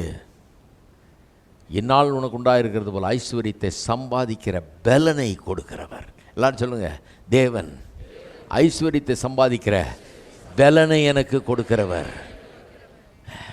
தினந்தோறும் வேலைக்கு போகும்போது இப்படி தான் சொல்லிட்டு போனோம், ஐஸ்வர்யத்தை சம்பாதிக்கிற, கடையை திறக்கும் போதே இந்த பாலா போன கடையை வச்சு எவ்வளோ நாள் கஷ்டப்படுற அப்படி இல்லை. ஐஸ்வர்யத்தை சம்பாதிக்கிற, காலையில் வேலைக்கு போகிறதுக்கு சட்டையை மாட்டும்போதே ஆமாம் பெரிய வேலை. நம்ம சொல்லனாலும் மனைவி சொல்லுவாங்க, பெரிய வேலைக்கு போகிறாரு இவர், பெரிய சம்பாதிச்சு கொண்டார் அப்படி சொல்லுவாங்க. சம்பளத்தை வாங்கினோன்னே சபிச்சு கொட்டக்கூடாது. ஐஸ்வர்யத்தை சம்பாதிக்க பலனை கொடுக்கிறவர். இன்றைக்கி சம்பளம் எவ்வளோ இருந்தாலும் பரவாயில்ல, பலன் கர்த்தரிடத்திலிருந்து வருகிறது. கர்த்தர் என்னை இந்த நிலையில் வச்சிருக்க மாட்டார், இந்த நிலையில் என்னை மாற்றுவார், வெளியே கொண்டு வருவார். நல்ல நிலைக்கு கொண்டு வரணும்னு அவர் கங்கணம் கட்டிட்டு இருக்கிறாரு. நல்ல தேசத்தை பார்த்து வச்சு எல்லா தேசங்களை காட்டிலும் சிங்காரமான ஒரு இடத்தை எனக்காக தெரிந்து வைத்து கொண்டு அங்கே கொண்டாடுறாரு. கிறிஸ்துவை எனக்காக ஏற்படுத்தி கல்வாரி சிலுவையில் அவரை மரிக்க செய்து, ரத்தம் சிந்த செய்து, ஜீவனை கொடுக்க செய்து, சாபமாக்கி என்னை ஆசீர்வாதம் உள்ளவனாக மாற்றுவதற்கு அவர் எல்லாத்தையும் செஞ்சு வச்சிருக்காரு. அந்த சிங்காரமான தேசம் இயேசு கிறிஸ்துவில் உள்ள அற்புதமான வாழ்க்கை.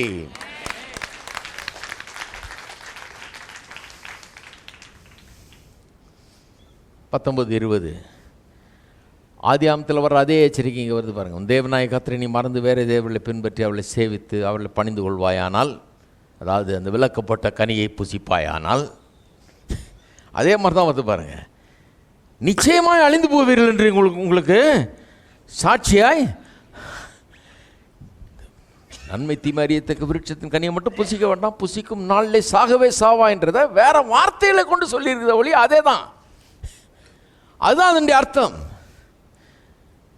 கர்த்தரை மறந்து வேற காரியங்களெல்லாம் பின்பற்றி வேற விதமாக நடந்து கொண்டால் அழிஞ்சு போயிடுவீங்க அப்படின்றாரு. உன் தேவனாகிய கர்த்தருடைய சத்தத்துக்கு நீங்கள் கீழ்ப்படியாமல் போவதனால் கர்த்தர் உங்களுக்கு முன்பாக அழித்த ஜாதிகளைப் போல நீங்களும். அதனால தான் கானானியர் அழிந்தார்கள் பாருங்க. ஏன்னா அக்கிரமம் பண்ணி பாவத்தில் வாழ்ந்தார்கள், கர்த்தரை கனம் பண்ணல, அழிந்தார்கள். நீங்களும் அது மாதிரி அழிஞ்சு போவீங்கன்றார். அப்போ கர்த்தர் மோசேனுடைய வியாக்கியானத்தின்படி, மோசேனுடைய அண்டர்ஸ்டாண்டிங்கின்படி நல்ல ஒரு வாழ்க்கையை கர்த்தர் நமக்காக வச்சுருக்கார், நல்ல தேசத்தை வச்சுருக்காரு, செழிப்பான வாழ்க்கை தான் வச்சுருக்கிறாரு. செழிப்பான வாழ்க்கையில் தான் வாழ சொல்கிறார். புசிக்கவே புசிக்கலாம், தாராளமாக சாப்பிடு, நல்லா இரு அப்படிங்கிறாரு. நல்ல வீடை கட்டு, நல்லா இரு, திருப்தியாரு அப்படி சொல்கிறார். ஆனால் கர்த்தரை மறக்காத, கற்பனைகளை கை கொள்ளாமல் விட்டுறாத, இது என்னுடைய கைபலன், என்னுடைய சாமர்த்தியம்னு சொல்லாத, கர்த்தருடைய தயவு, அவருடைய கிருபை என்பதை நினைவு கூர்ந்து அவரை ஸ்தோத்தரிக்க கடவாய். இருக்கீங்களா? சரி, இதில் சம்மரைஸ் பண்ணிடுறேன். இதில் என்ன விளங்கிக்கிறோங்கிறது. ஒன்று, இந்த இஸ்ரவேல் ஜனங்கள் எகிப்திலேருந்து வெளியே வந்ததுலேருந்து 1-2 காரியங்கள் நமக்கு விளங்குகிறது. ஒன்று என்னென்னா, தேவன் தமது ஜனங்களை அடிமைத்தனத்திலிருந்தும் ஏழ்மைத்தனத்திலிருந்தும் விடுதலையாக்குவதற்கு ஒரு நோக்கம் வச்சிருக்கிறாரு. அவர்கள் அதில் வாழக்கூடாது, அடிமைகளாக இருக்கக்கூடாது, ஏழ்மையில் இருக்கக்கூடாதுங்கிறது நோக்கம். ஆனால் அதுக்கு பின்னால் அதை காட்டிலும் ஒரு பெரிய நோக்கம் இருக்குது. நல்லா கவனிங்க. வெறும் அடிமைத்தனத்தில் இருக்கக்கூடாது, ஏழ்மைத்தனத்தில் இருக்கக்கூடாதுங்கிற நோக்கம் மட்டும் இல்லை, அதை காட்டிலும் ஒரு பெரிய நோக்கம். அது என்ன நோக்கம்? நல்லா கவனிச்சிங்க. அது என்ன நோக்கம்னா, ஆதியாகமம் 1:2 வெளிப்படுத்தப்பட்ட நோக்கம். அது என்ன? அவனுக்காக நான் ஆதியில் முதல்ல ஏற்படுத்தின அந்த சிறப்பான ஏராளம் தாராளம் நிறைந்த திரட்சியான ஆசீர்வாதங்கள் நிறைந்த அந்த வாழ்க்கைக்குள்ள அவன் பிரவேசிக்க வேணும். வெறும் அடிமைத்தனத்திலிருந்து ஏழ்மைத்தனத்திலிருந்து விடுதலையான போதாது. அப்படிப்பட்ட ஏராளம் தாரம், கண்டிஷன்ஸ் ஆஃப் அஃப்ளூவன்ஸ், ஐஸ்வர்யம் உள்ள ஒரு வாழ்க்கை, ஏராளம் தாராளமாக எல்லாம் இருக்கிற வாழ்க்கை, அப்படிப்பட்ட ஒரு வாழ்க்கைக்குள்ள இவர்கள் நுழைய வேண்டும் என்பதுதான் இவர்களை விடுதலை ஆக்குறதுன்னு நோக்கம். வெறும் அந்த சங்கிலியை அறுத்து அவன் பாவம் கஷ்டப்படுறான்லேருந்து கொஞ்சம் வெளியே கொண்டு வருவோன்றது இல்லை, எங்கே கொண்டு போகிறோன்றது முக்கியம். இருக்கீங்களா? நல்லா கவனிங்க. அதான் பாஸ்டர்களுக்கெல்லாம் நான் சொல்கிறது, ஜனங்கள் பாவத்திலேருந்து விடுதலை ஆகணுமா? ஆமாம் ஆகணும். பிசாசின் பிடியிலேருந்து விடுதலை ஆகணுமா? ஆமாம். அந்த பாவத்தின் அடிமைத்தனத்திலேருந்து விடுதலை ஆமாம், அதுக்கு தான் பிரசங்கம் பண்ணுறோம், விடுதலை ஆகணும். ஆனால் முடிவான நோக்கம் வெறும் பாவத்திலேருந்து பிசாசின் அடிமைத்தனத்திலேருந்து விடுதலை ஆகிறதில்ல.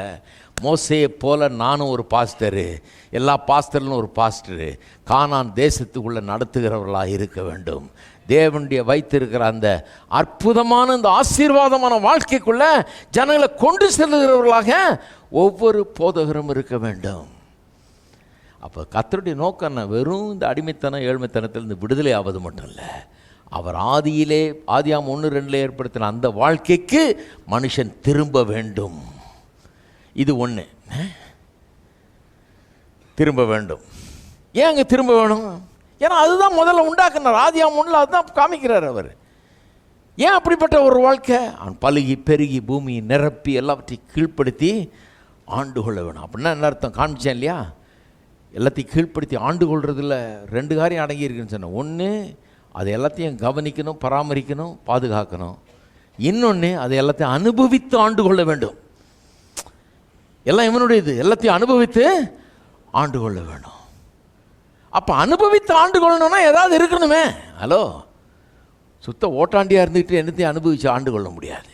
கர்த்தர் அந்த கிரியேஷன் மேண்டேட்ன்றாங்க, இதை எல்லாவற்றையும் பலுகி பெருகி பூமியை நிரப்பி எல்லாவற்றையும் கீழ்ப்படுத்தி ஆண்டு கொள்ளுங்கள்ன்ற கிரியேஷன் மேண்டேட். மேண்டேட்னா கர்த்தருடைய கட்டளை.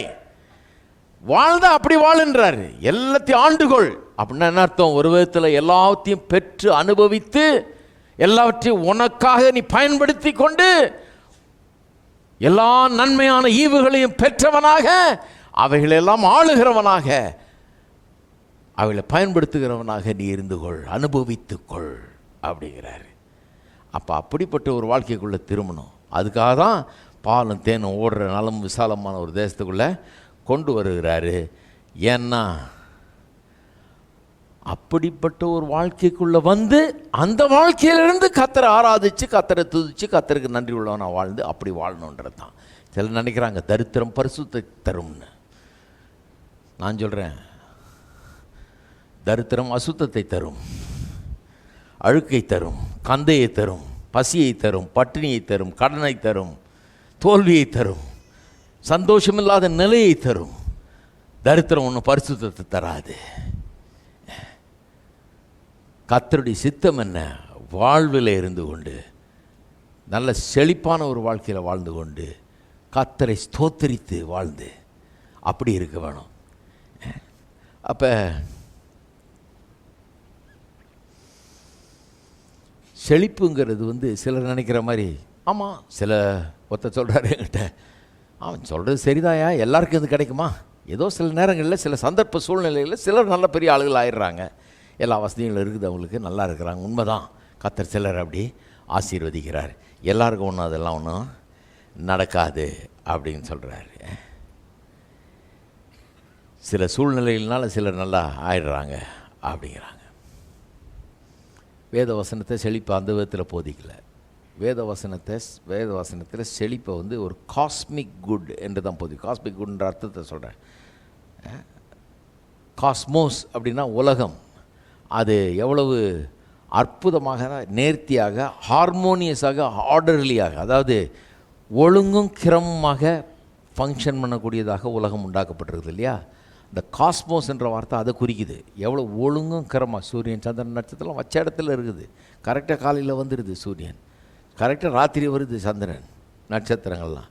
அது வேலை செய்ய வேண்டிய விதத்தில் ஒரு சிஸ்டமை கர்த்தர் உண்டாக்கியிருக்கார்.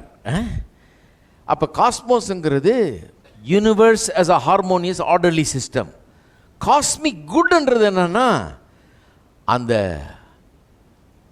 அப்படிப்பட்ட ஒரு சிஸ்டம் தான் இந்த செழிப்பும்.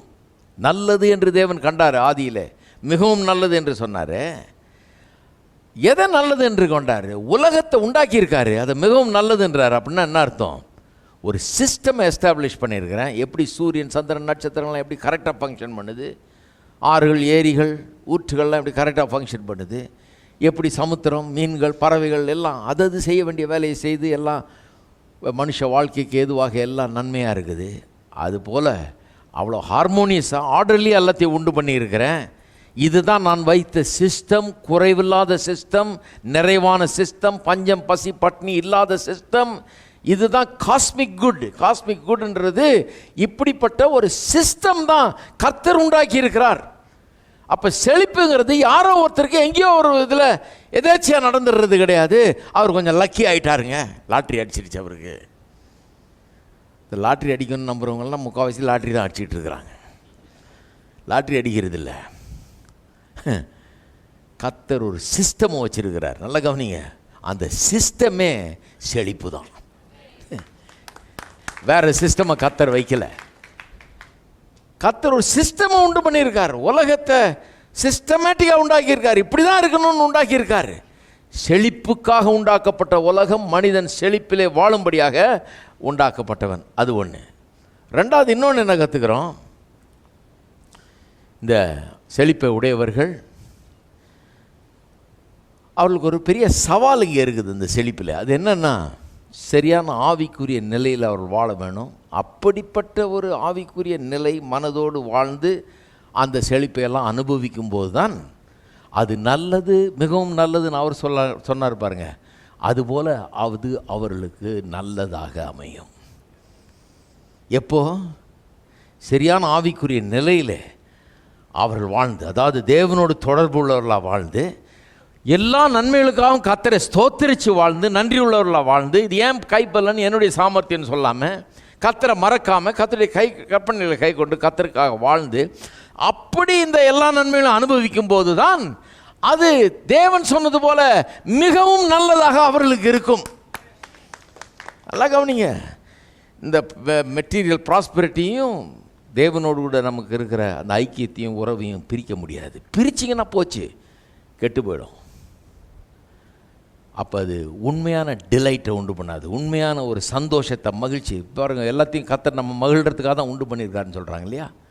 ஒரு இடத்துக்கு போன பழம் கொடுத்தாங்க பாருங்க, அது பழத்தை வாயில் வச்சா எப்படி இருக்குன்றீங்க? தேனாமிர்தம் மாதிரி இருக்குது, உள்ளுண்டாக இருக்குது, வெளியே பார்த்தா முள்ளு முள்ளாக இருக்குது தெரியுது. வாயில் போட்டிங்கன்னா அப்படியே அவ்வளோ ஸ்வீட்டாக அவ்வளோ அருமையாக இருக்குது பழம். நம்ம அனுபவிக்கிறதுக்காக தான் கர்த்தர் வச்சுருக்கிறாரு. நான் அதை வாயில் வச்சுட்டு கர்த்தர் சந்தோஷப்படுறாரா? கண்டுபிடிச்சிருக்கான் இப்போ புதுசாக ஒன்று, இத்தனை நாள் சாப்பிடாத ஒன்று புசிக்கலாம், நான் சாப்பிடுன்றாரு.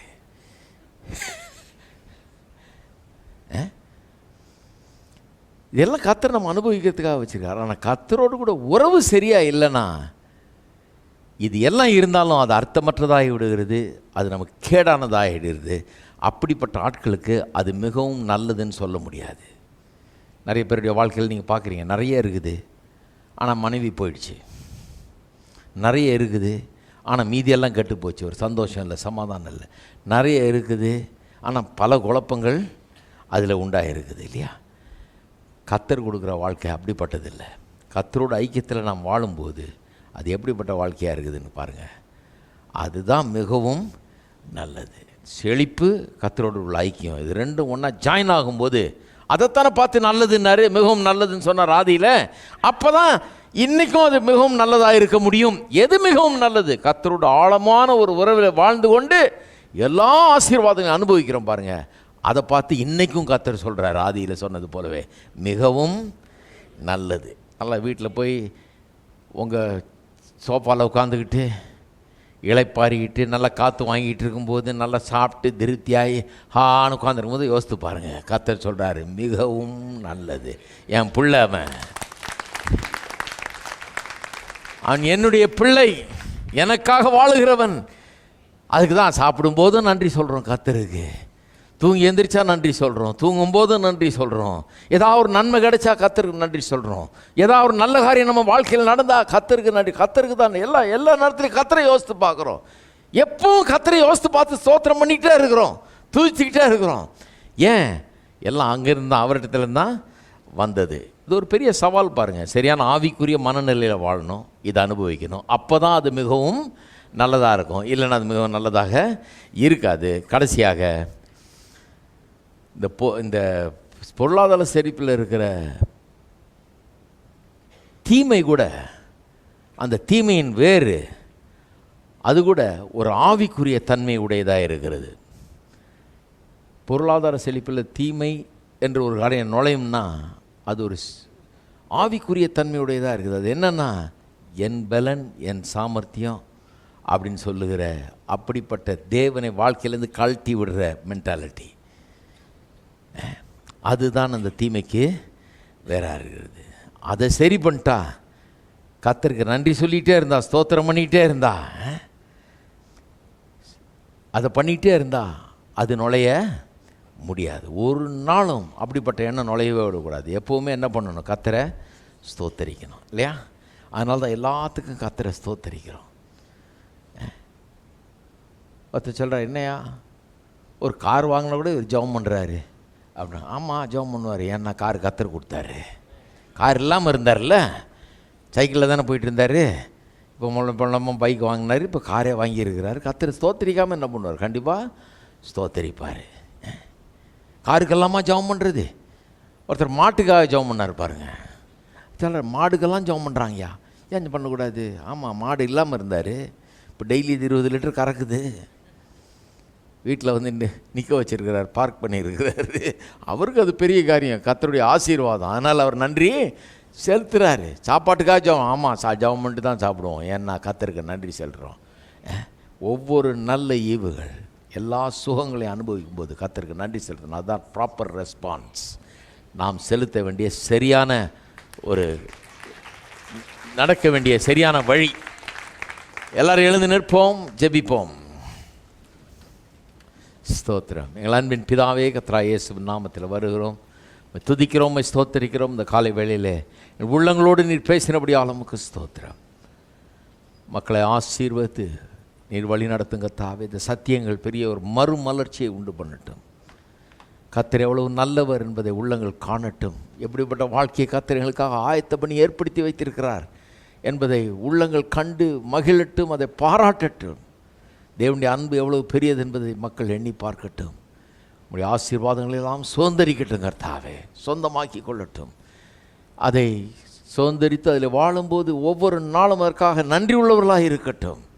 இதில் பெருகட்டும், எல்லாவற்றையும் அனுபவித்து ஆண்டுகொள் என்று சொன்னீரேன். ஆண்டு கொள்ளுகிறவர்களாக இருக்கட்டும்.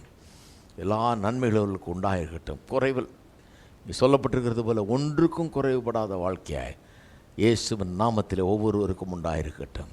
இயேசுவின் நாமத்திலே ஜெபிக்கிறோம், ஆமென். நம்முடைய கர்த்தராகிய இயேசு கிறிஸ்துவின் கிருபையும் பிதாவாகிய தேவனுடைய அன்பும் பரிசுத்த ஆவியானவருடைய ஐக்கியம் நம் அனைவரோடும் இன்றைக்கும் என்றைக்கும் இருப்பதாக, ஆமென்.